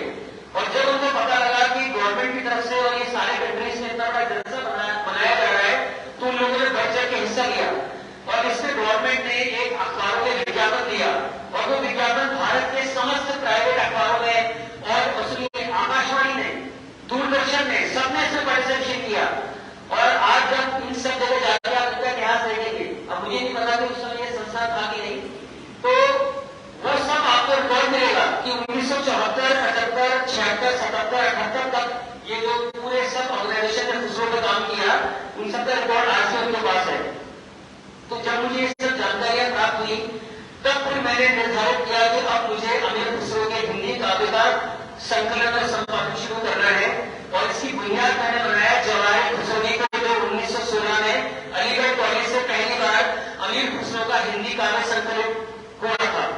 उसके बाद फिर मैंने Urdu, Persian, Arabic, Turkish, Pashto, दरी, पहली, मराठी और अन्य भाषाओं में जितने भी ग्रंथ लिखे गए वहां से जितनी भी अमीर खुसरो के हिंदी काव्य के स्रोतों की मुझे सूचना मिल सकती थी, मैंने वो स्रोतों पर काम करना शुरू किया। अब आपको अब वो स्रोत जो है वो मेरे ख्याल से 2500 के करीब स्रोत हैं जो मैंने निकाले हैं।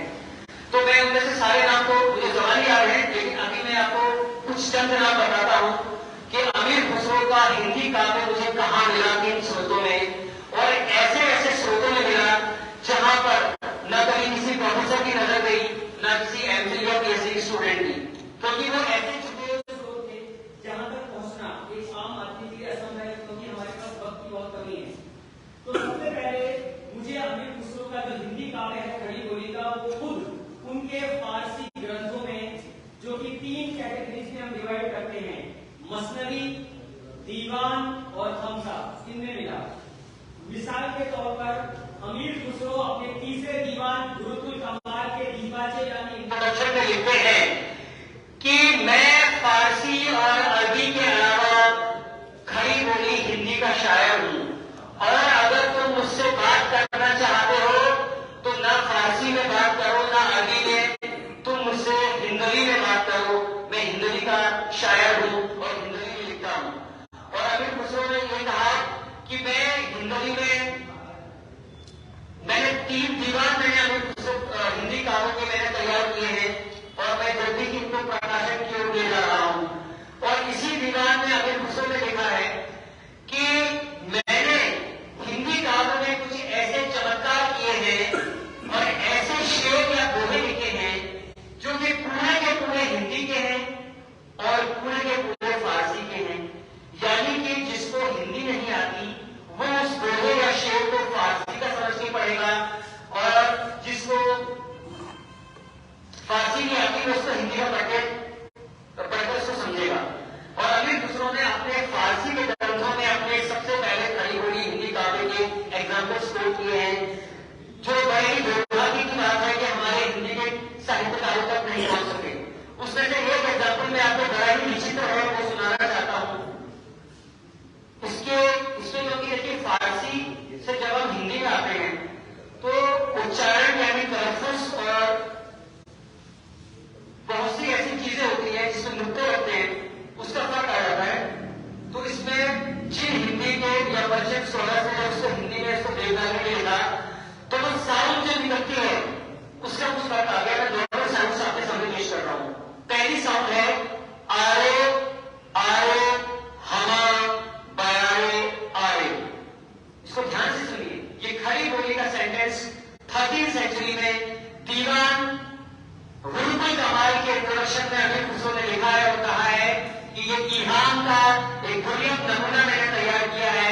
ये पूरी पंक्ति खड़ी बोली की है, जिसको फारसी नहीं आती वो उसको खड़ी बोली का पढ़ के समझेगा। तो उसके मित्र ताजुद्दीन साहिब ने कहा कि खुसरो भाई मुझे तो खड़ी बोली नहीं आती, तो उन्होंने कहा कि तुम इसको पर्शियन का समझ से पढ़ डालो। तो उन्होंने पढ़ा आरी आरी हमा बयारी आरी, मारी मारी बुरा की मारी आरी। तो ये एग्जाम्पल अमीर खुसरो ने दिया है। और अमीर खुसरो ने ये कहा कि ये एक ऐसा दुर्लभ कार्य मैंने खड़ी बोली हिंदी में कहा है कि मैं कुछ ऐसी शायरी करना चाहता हूं कि मेरे फारसी के दोस्त भी इसको समझे और खड़ी बोली हिंदी वाले भी समझे। यानी उन्होंने ऐसे शब्दों का चुनाव किया जो कि फारसी में भी मिलते हैं और हिंदी में भी मिलते हैं, और उनसे काव्य पंक्तियां बनाई दोहे। और उसके बाद जब उनको लिखा और जब दोस्तों को सुनाया तो जिनको फारसी आती थी वो फारसी में समझे और हिंदी आती थी वो हिंदी में समझे, और दोनों के मायने अलग अलग निकलते हैं। इसके बाद अमीर खुसरो ने दीवान दीवाचा गुरुकुल कमाल में जो ही अनोखी बात लिखी है कि मैंने फारसी और हिंदी को मिलाकर एक नई किस्म की शायरी ईजाद की है जिसका नाम है रुबाइयात पेशावरान, यानी वो रुबाइयां जो कि हिंदुस्तान के छोटे छोटे शहरों कस्बों में काम करने वाले छोटे छोटे रोजगार के लोगों के बारे में है, जैसे मालन, ग्वालन, धोबी, नाई, मोची, लोहार, कठोरा, किसान, पहरेदार, चौकीदार, यानी जिनको समाज में हे दृष्टि से देखा जाता है। और ये विचार उनको उनके गुरु हजरत निजामुद्दीन औलिया साहब ने दिया था कि तुम समाज के उन हे समझे जाने वाले यानी निम्न समझे जाने वाले समाज के लोगों पर शायरी लिखो जिनको हम अहमियत नहीं देते और उनको नीची नजरों से देखते हैं। जैसे आपके घर में झाड़ू पोछा करने वाली नौकरानी या मेहतरानी, चौकीदार जिसको आज आप सिक्योरिटी गार्ड कह सकते हैं, और लोहार, मोची, नारी, धोबी, उस तरह के छोटे बड़े लोग। तो अमीर खुसरो ने फारसी और हिंदी मिलाकर रुबाइयात पेशावरान लिखा और ये इतना मशहूर हुआ कि फारस के ईरान के शायरों ने भी इसको अपनाया, लेकिन क्योंकि उन्हें हिंदी नहीं आती थी तो उन्होंने खालिद फारसी में लिखा। मिर्जा गालिब के उस्ताद मीर तकी मीर ने फारसी में ग्रंथ लिखा है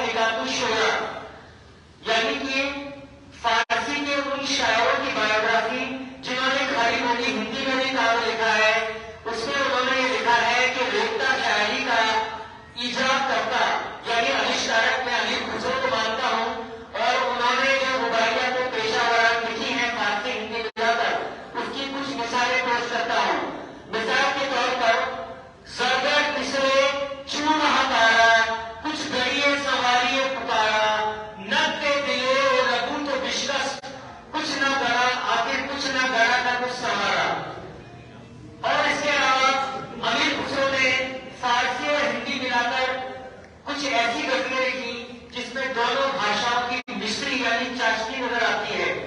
जिहारे मिस्की मतुन तगाफुल दुराए नैना बनाए बतियां किताब हिजरा दराज चू जुल्फ हो तो वसलत चू रुक होता सखी पिया को जो मैं ना देखूं तो कैसे काटूं अंधेरी रतियां चू शम्मा सोदा चू जरा हैरा की दाग मारा फरोग खुसरो सभी तो मन के वरायरा पूछो जाने बाबू पिया की कतियां बहुत के रो दो विसारे दिलबर की दाग मारा फरोग खुसरो। शुक्रिया।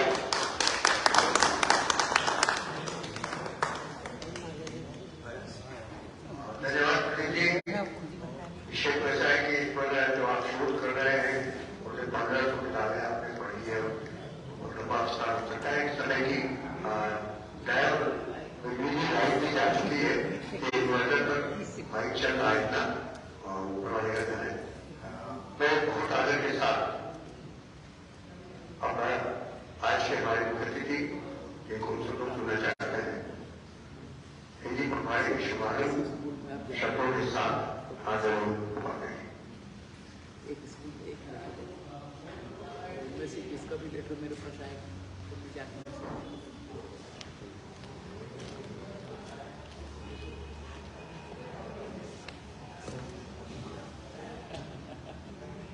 हिंदी पखवाड़े आरंभ किए जाने की अवसर पर आयोजित इस आयोजन के सम्माननीय अध्यक्ष आचार्य हजारी प्रसाद बेदी, आचार्य चतुर सिंह शास्त्री, अमृतलाल नागर और वृंदावन लाल वर्मा की परंपरा को अपने उज्जवल और अध्ययनपूर्ण लेखन के माध्यम से एक नया आयाम प्रस्तुत करने वाले व्यास सम्मान से अलंकृत मेरे श्रद्धेय अग्रज आदरणीय डॉक्टर शरद पवारे जी,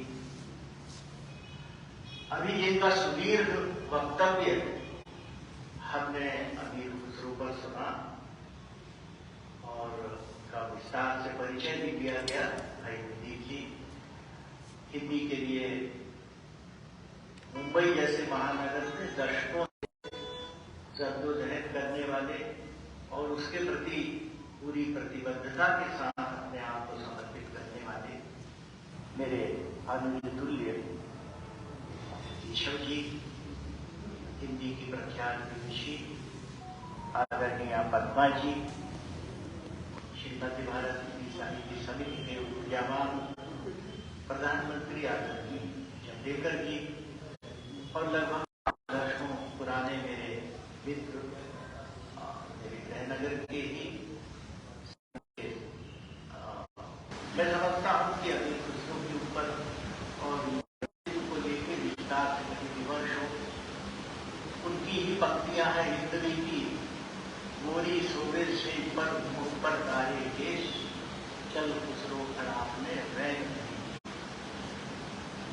तो ये चारों ओर जब रैन का अंधियारा करने के लिए तत्पर है तब मैं नहीं समझता कि कोई बड़ी विस्तार से मुझे कोई बात करनी चाहिए। लेकिन हिंदी के संबंध में चूंकि यह आयोजन है और हिंदी पखवाड़े का आरंभ है, इसलिए बहुत संक्षेप में मैं अपने विचार प्रकट करना चाहता हूं। मेरे विनम्र मत में भाषा अनुभव और अभिव्यक्ति का प्रणय है।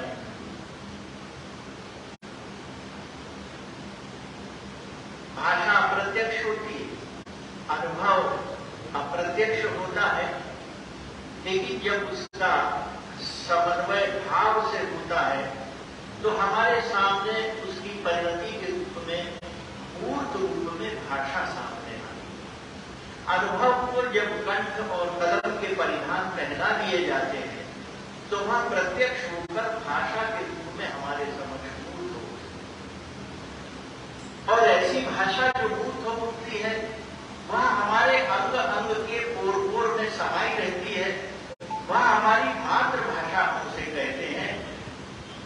जैसा स्नेह जैसा वात्सल्य हमें हमारी माता से प्राप्त होता है वैसा ही वात्सल्य, वैसी ही वत्सलता, वैसा ही स्नेह हमें हमारी मातृभाषा का मिलता है। इसलिए किसी एक दिन विशेष से, किसी एक समय विशेष से, किसी एक पखवाड़े में बांध कर मेरे विनम्र अभिमत में हम हिंदी को नहीं रख सकते, क्योंकि वह हमारी माता है, हमारे पूर्व में है, उसको हम कैसे विस्मरण करें? हमारी माता को कभी हम विस्मरण नहीं कर सकते, इसलिए हम हिंदी को भी विस्मरण करें। हिंदी का विस्मरण हमारी माता का विस्मरण है, हम उसको किसी भी पल विस्मरण नहीं कर सकते। इसलिए ऐसे अवसर जो है वो इस बात के लिए नहीं है कि भाई हिंदी के लिए एक अनुष्ठान हो गया, एक पर्व हो गया, एक उत्सव हो गया, हम सब लोग बैठ लिए और हिंदी के लिए क्या किया गया और क्या नहीं किया गया, और हिंदी में क्या हुआ और क्या नहीं हुआ, और हमको क्या प्रयास करने चाहिए, ये सारी बातें होती रहती हैं। इनका विश्लेषण करने से या इनकी पुनरावृत्ति करने का कोई औचित्य मुझे प्रतीत नहीं है। इसलिए ये अवसर निश्चित ही बहुत महत्वपूर्ण होते हैं, और इसलिए महत्वपूर्ण होते हैं क्योंकि हम सोचते हैं कि ये हमारे यहाँ हिंदी की ये स्थिति क्यों है और हम आगे हिंदी के लिए क्या कर सकते हैं। मैं बहुत संक्षेप में पहले इसका वैधानिक परिप्रेक्ष्य स्पष्ट करता हूँ।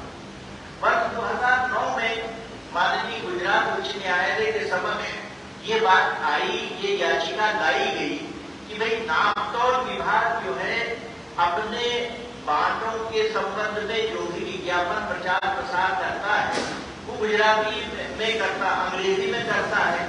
हिंदी चूंकि राष्ट्रभाषा है, इसलिए अनिवार्य रूप से उसका प्रचार प्रसार हिंदी में किया जाना चाहिए।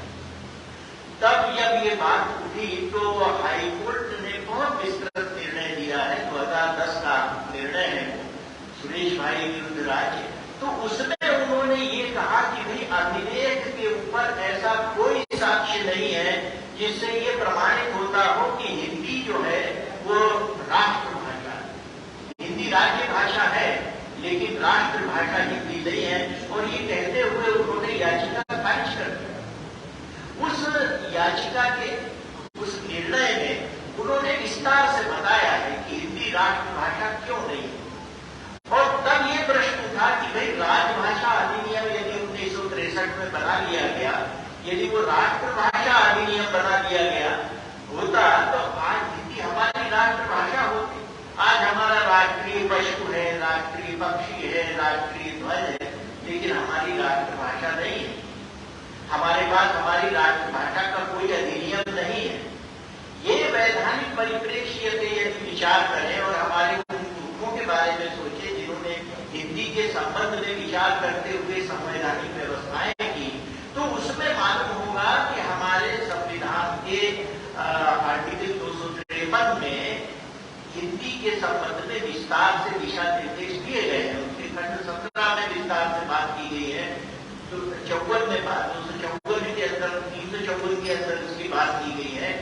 उसमें उन्होंने ये कहा था कि भी हिंदी जो है उसके हिंदी राष्ट्रभाषा होगी, और हिंदी राष्ट्रभाषा हो इसके लिए हमें क्या व्यवस्था करनी चाहिए, हमें एक समय सीमा निर्धारित करनी चाहिए ताकि वे राज्य हिंदी को समझ सके, हिंदी में काम काज के लिए पारंगत हो सके, यहाँ हिंदी नहीं बोली जा सकती। और उसके लिए समय सीमा निर्धारित होती गई, लेकिन वर्ष 1967 में जब राजभाषा अधिनियम 1963 में संशोधन किया गया तो उसमें उन्होंने वो समय सीमा हटा दी और उन्होंने कहा कि ये राजभाषा जो है ये अंग्रेजी रहेगी और हिंदी भी रहेगी, इसलिए दोनों समान धरातल के ऊपर आ गई। और अंग्रेजी का जो अधिनायकवाद था जो चलता तब से आ रहा था वो आज भी चल रहा है, और ये कब समाप्त होगा इसके बारे में भी हमें कोई जानकारी नहीं है,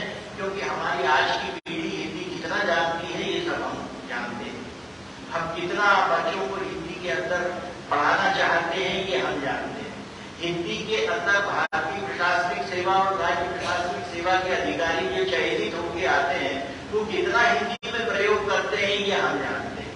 मैं साक्षी हूँ, हमारे यहाँ एक भारतीय प्रशासनिक सेवा के वरिष्ठ अधिकारी थे, मैंने उनसे निवेदन किया कि आपने हिंदी माध्यम से की है अपनी पढ़ाई और आप IAS में आए हैं, आप कम से कम अपनी नोटिस हिंदी में तो लिखिए, अपनी टिप्पणी हिंदी में तो लिखिए। उससे उनका कहिए है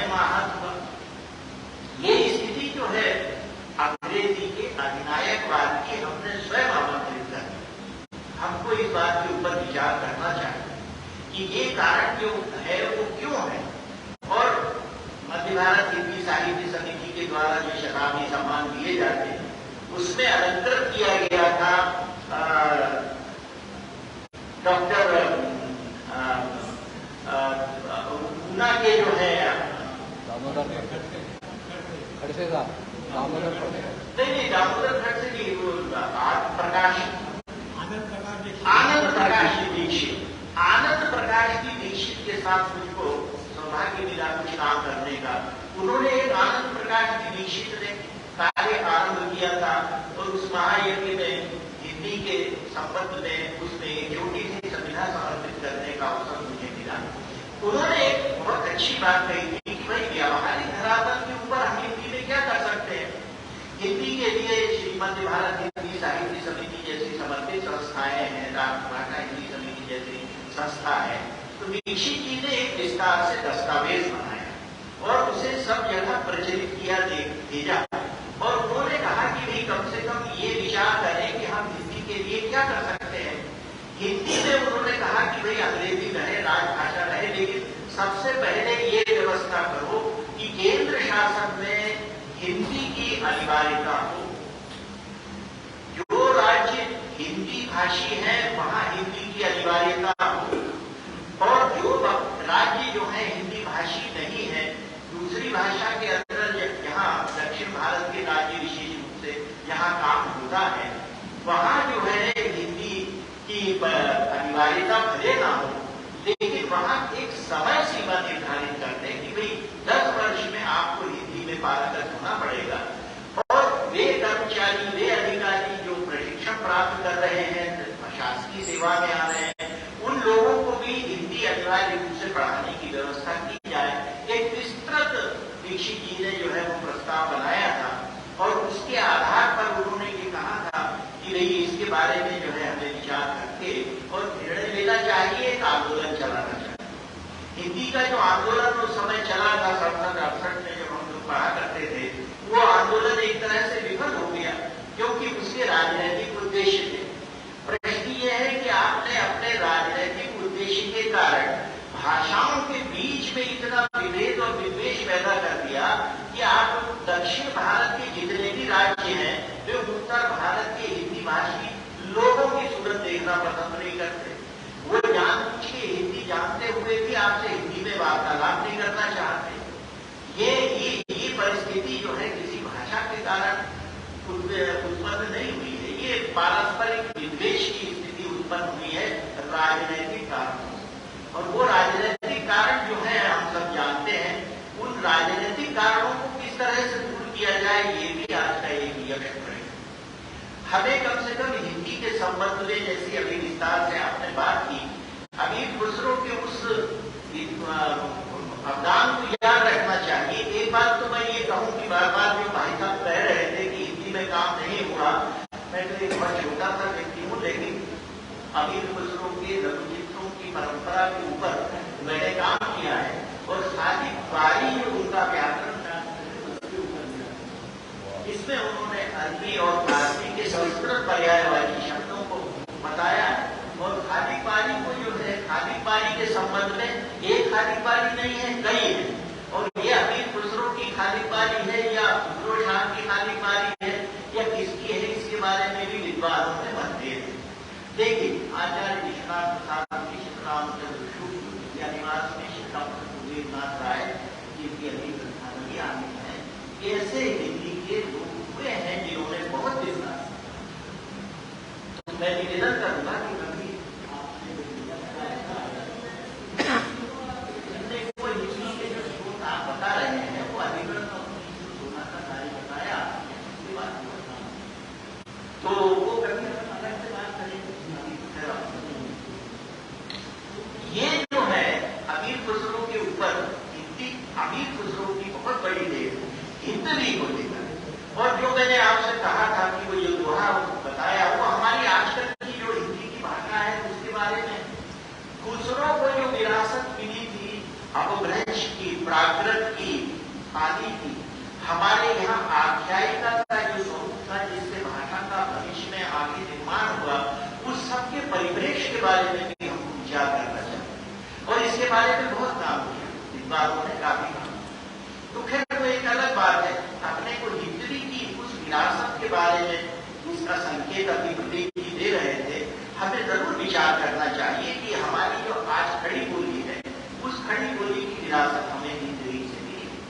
और वो हिंदी अभी बुजुर्गों ने अपने समय में बहुत अच्छे ढंग से हमारे सामने उसके उदाहरण रखे और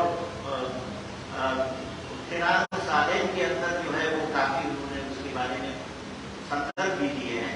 वो एक अलग कभी अवसर आएगा तो उस पर विमर्श करेंगे और अभी बुजुर्गों के अवदान के संबंध में भी जो है वो बात होनी ही चाहिए। वो स्लाइड्स वगैरह जो है वो हम देखें तो उससे हमारा ज्ञानवर्धन हो। तो ये जो है हमारी आज का जो सबसे बड़ा यह प्रश्न है, हमारी अंतरराष्ट्रीय स्थिति के अंदर जो हिंदी की स्थिति है वो बड़ी विषम है। आज संयुक्त राष्ट्र संघ की जो भाषाएं हैं वो भाषाएं हैं आपकी स्वीकृत भाषाएं अंग्रेजी है, फ्रेंच है, अरबी है, रूसी है, जर्मन है और इन सबके कारण ऐतिहासिक है जिसके कारण इन भाषाओं को मान्यता मिली है। दूसरे विश्व युद्ध के कारण रूस जो है वो उसका अधिनायक भाग पड़ा तो रूसी को मान्यता मिल गई।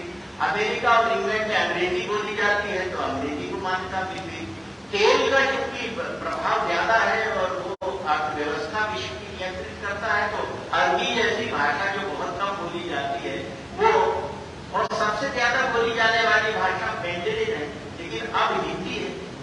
मैंडरिन मतलब चीनी भाषा, और हमारे यहाँ हिंदी विश्व में सबसे अधिक बोली जाने वाली दूसरे नंबर की भाषा है, दूसरे क्रम पे आती है।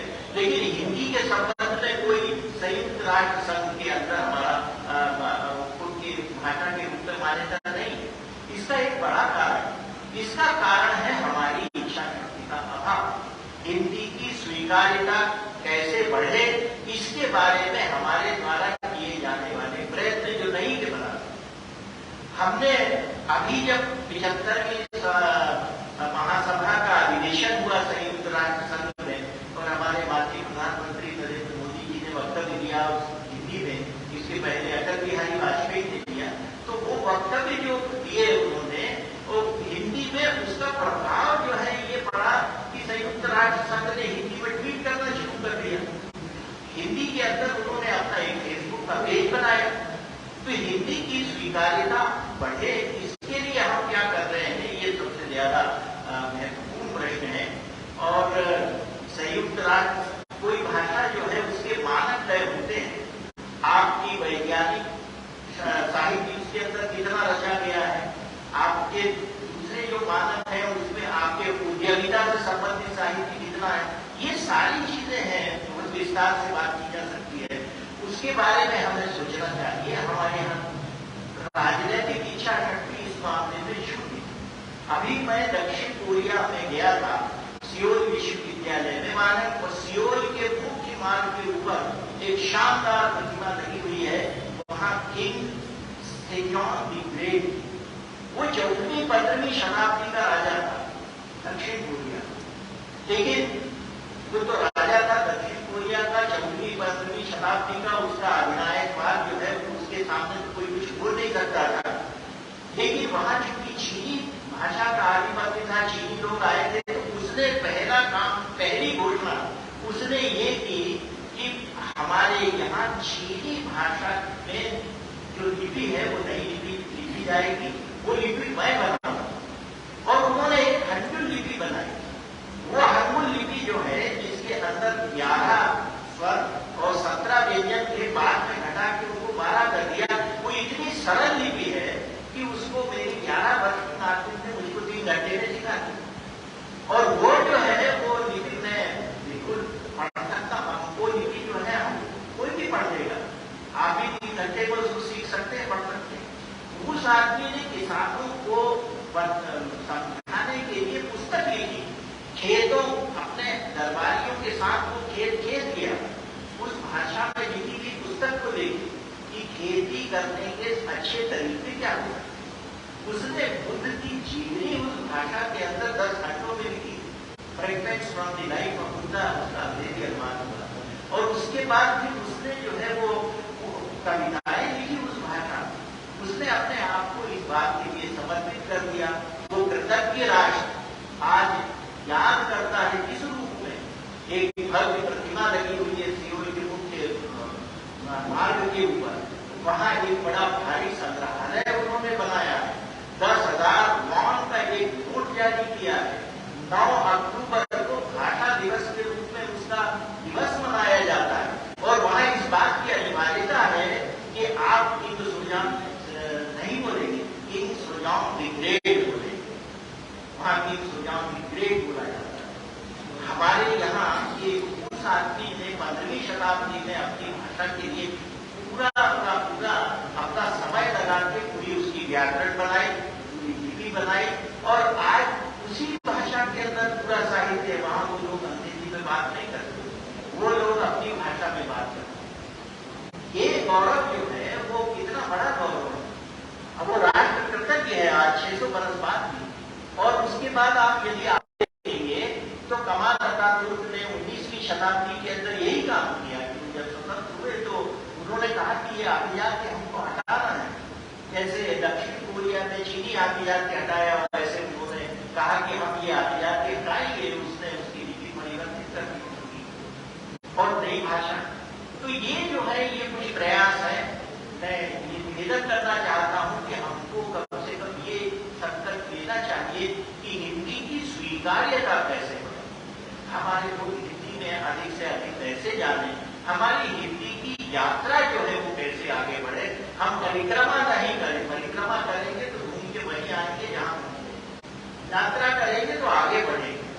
और इसीलिए जयशंकर प्रसाद कह गए, हिमाद्री तुंग शब्द से प्रबुद्ध शुद्ध भारती, समुद्र कला स्वतंत्रता चलो तुम्हें पुकारती, अमर की पुत्र हो, दृढ़ प्रतिज्ञ हो चलो, प्रशस्त पुण्य पंथ है, बढ़े चलो बढ़े चलो।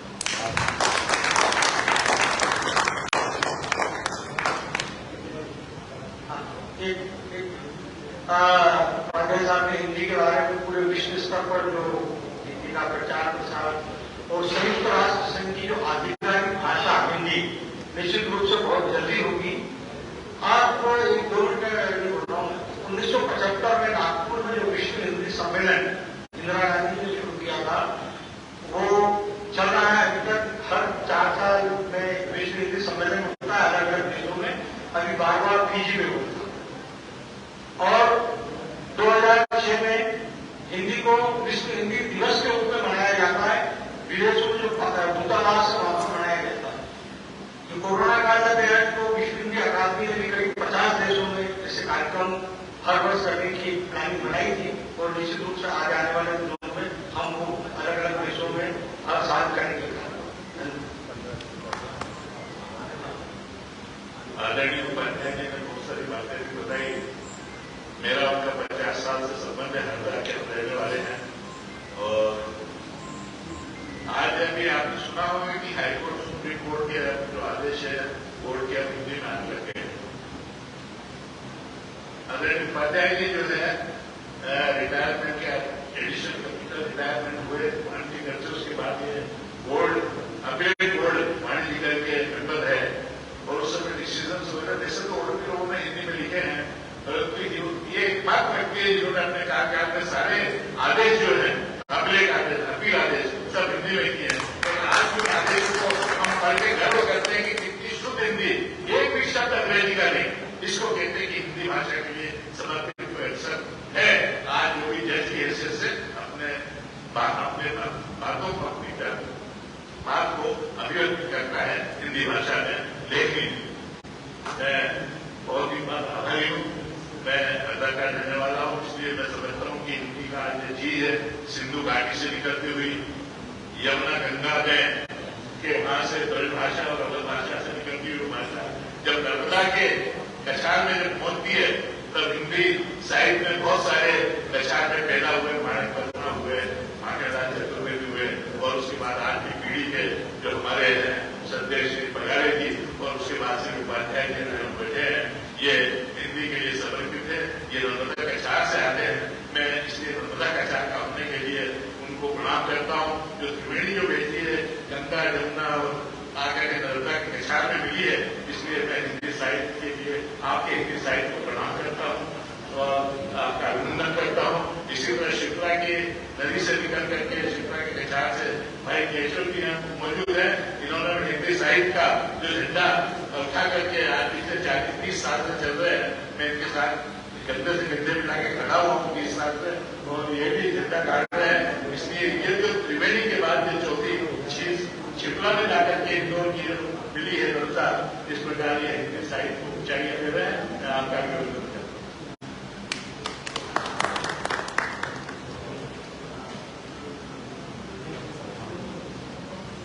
धन्यवाद गोयल जी।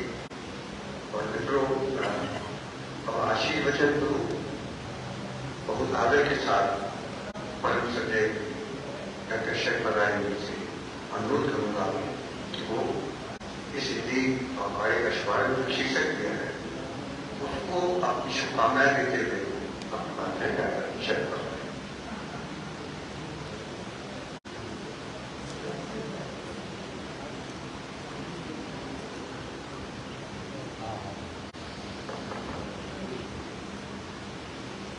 सबसे पहले मैं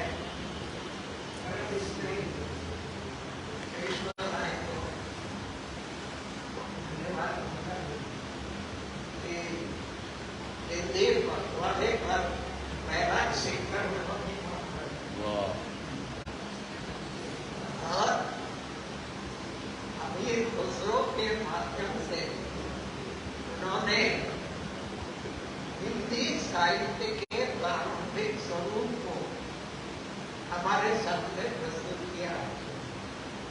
अभी आपने प्रदीप भाई शर्मा के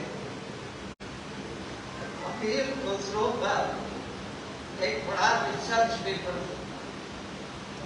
उन्होंने सारे दुनिया में अमीर खुसरो के ऊपर जो काम हुआ भारत के अदालत उस पर उन्होंने बहुत अच्छा बढ़िया रिसर्च पेपर और मेरे अनुज प्रेम उपाध्याय जी ने उसका साहित्यिक विश्लेषण किया और मैं आपके सामने उसका ऐतिहासिक स्वरूप प्रस्तुत कर रहा हूं। अमीर खुसरो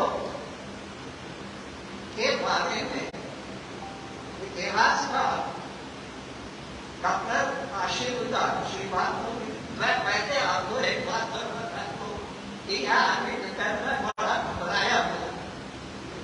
क्यों घबराया हुआ था कि मिस्री तो अथॉरिटी है अमीर खुसरो पर और मेरे छोटे भाई साहित्य के शब्दों के जादूगर है, बहुत अच्छा लिखते दिया, बहुत अच्छा बोलते दिए और मैं घबराया इसलिए था ये दोनों विद्वान अमर खुसरो के ऊपर विस्तार से सूचना दे देंगे आपको तो मैं क्या बोलूंगा। तो मेरा कहना स्वाभाविक था। वो आने के पहले मैंने इतिहास के बातों पर बोला, मुझे जो सामग्री मिली और वो सामग्री ये थी कि मेरे भाई शर्मा जी इस बात को स्वीकार करेंगे कि अमीर खुसरो पर सूफी लोगों का बड़ा और जो ये सारे सूफी लोग होते हैं ये मोहम्मद गोरी के पहले हिंदुस्तान में शुरू हुए और इन्होंने हिंदी धर्म की अहिंसा स्नेह प्रेम और आस्थे अप्रिग्रह यानी हिंदी धर्म के हिंदी धर्म के जो सर्वोच्च मानवीय विचार थे उन्हें इन्होंने सीखा।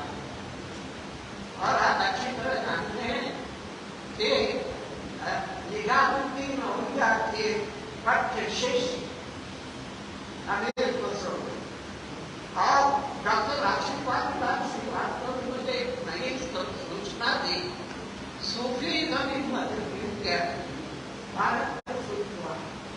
तो उन्होंने लिखा है कि सूफी बात का जो प्रभाव था उस पर हिंदी धर्म का भी प्रभाव, जैन धर्म का भी प्रभाव, बौद्ध धर्म का भी प्रभाव। तो अहिंसा सूफी धर्म का प्रमुख उद्देश्य था। और आप सभी जानते हैं कि अमीर खुसरो अपने निजामुद्दीन औलिया के पट्ट शिष्य और उसका एक प्रसिद्ध दोहा है, गोरी स्टेज पर शिल्पर राधेंगे सब दूसरों का आपने ग्रैंड लाइन तो और डॉक्टर आशीर्वाद को ये लिखते हैं, इसका निर्णय होता है ऐतिहासिक प्रमाण है। वे लिखते हैं कि जितने भी हिंदी के मुहावरे और जितने भी हिंदी की शब्दावली थी उसका उपयोग अभी दूसरों ने पूरे मन से की। एक और नई इंफॉर्मेशन मिली और वो इंफॉर्मेशन लिखी कि अभी दूसरों के समय में दो प्रकार की भाषाएं प्रचलित थी। एक तो मराठी हिंदी और दूसरी हिंदी हिंदी। अब आपको एक और मजेदार इंफॉर्मेशन ध्यान से दूंगा और वो इंफॉर्मेशन क्या है कि दिल्ली में उस समय पृथ्वीराज चौहान का शासन था और उत्तर प्रदेश में कन्नौज में आपके उनके कट्टर दुश्मन जयचंद शासन और राजस्थान में भी राजस्थान में राजपूतों का शासन था। तो इसका मतलब ये हुआ कि सारे उत्तर भारत में राजस्थान का और इसके साथ एक और इंफॉर्मेशन भी आपको मिली जो मैं दोनों युवाओं को बता दूं कि हरियाणा में तो हरियाणा में राजस्थानी इन दोनों के समन्वय से हिंदी का विकास और उस हिंदी के विकास को इससे अमीर दूसरों में स्वीकार तो यानी अमीर दूसरों के ऊपर हिंदी का प्रभाव जिन भाषाओं का बड़ा उनके हरियाणवी थे, राजस्थानी थे और मराठी हिंदी के साथ में अपने हिंदी की इन सब भाषाओं को के प्रभाव को से ही अमीर दूसरों ने अपनी भाषा का विकास। और एक बात आप होता है आपने अमीर दूसरों हमने तो दूसरी एजेंडे है कि मैं भारत का जनता हूँ और एक जगह और भी आपने सूचना मिली कि मैं हिंदुस्तान का पुत्र हूँ, विश्व का मिश्री में। और उन्होंने अपने साहित्य में भारतीय संस्कृति, भारतीय पुष्पों, भारतीय प्रकृति और भारतीय नदियों का जो सौंदर्य वर्णन किया है वह ये स्पष्ट बताता है कि विदेशी होने के बाद भी वे पूरी तरह से और जब पूरी तरह से भारतीय थे तो उनकी भाषा के ऊपर हिंदी का प्रभाव पड़ना बिल्कुल लाजमी। तो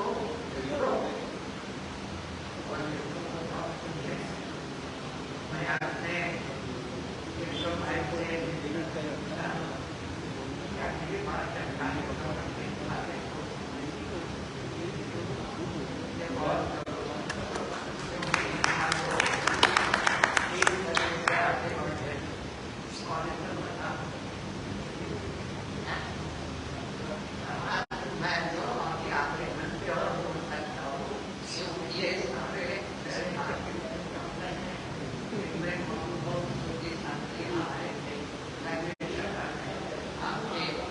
भाई से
पूछे तो हमारी तो अमीर खुसरो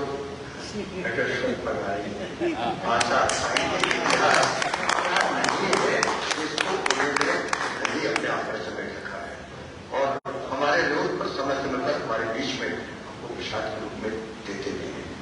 मित्रों, आभार व्यक्त करेंगे प्रदीप नवीन जी चाय की सुविधा देते हुए। चलते चलते मैं भी एक शब्द बता दूं, अमीर खुसरो के नाम से प्रयागराज से कहा जाता है इलाहाबाद में एक बगीचा है, अमीर खुसरो के नाम से बहुत बड़ा बगीचा खुसरो बाग जिसको बोलते हैं खुसरो बाग, उसका नाम दिया है खुसरो बाग। और साथ में बहुत बड़ा जो क्षेत्र जैसे अपना मोहल्ला होता है उनके नाम से जाना भी जाता है। मुझे इसलिए मालूम है कि इलाहाबाद में मेरी ससुराल है, ऊपर स्टेशन से निकलने के बाद उधर से गुजरना पड़ता है खुसरो के एरिया से। तो अब प्रदीप नवीन जी आए और आभार।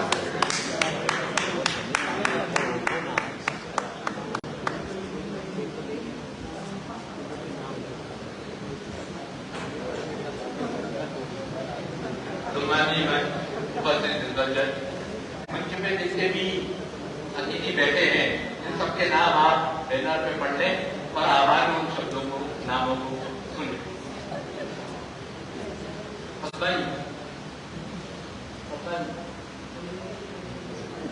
शुभारंभ पखवाड़े का वो सबकी हिंदी, शुभारंभ पखवाड़े का वो सबकी हिंदी, जगत रही भारत माँ की माते की हिंदी। नर्मदा के तट पर मिलता, नर्मदा की बात क्या है, नर्मदा के तट पर मिलता श्रद्धा का इतिहास, नर्मदा के तट पर मिलता श्रद्धा का इतिहास। गर्मी वर्षा या शरद, गर्मी वर्षा या शरद तीनों मौसम खास। पद्मा जी, अरविंद जी और प्रदीप शर्मा, पद्मा जी, अरविंद जी और प्रदीप शर्मा केशव अच्छी राय देते, केशव अच्छी राय देते कार्यक्रमी धर्मा। अच्छा संचालन करे वो है श्री हरे राम, अच्छा संचालन करे वो है श्री हरे राम। हंसते गाते हो जाती सबकी सुबह शाम। संरक्षक है गोयल जी मालवी का रंगमंच, संरक्षक है गोयल जी मालवी का रंगमंच। कार्यक्रम सब अच्छे होते पूरे दिन सोचकर। वे हिंदवी के अमीर थे, वे हिंदवी के अमीर थे, सबसे कहा खुश रहो। वे हिंदवी के अमीर थे, सबसे कहा खुश रहो। एक दूसरे के दुख दर्दों को हंसते हंसते सहो, एक दूसरे के दुख दर्दों को हंसते हंसते सहो। आप पधारे यहाँ सभी, यह है आपका प्यार। मालवा रंगमंच समिति और मध्य भारत हिंदी साहित्य समिति व्यक्त करे आभार और हाल से बाहर निकले तो चाय है तैयार, चाय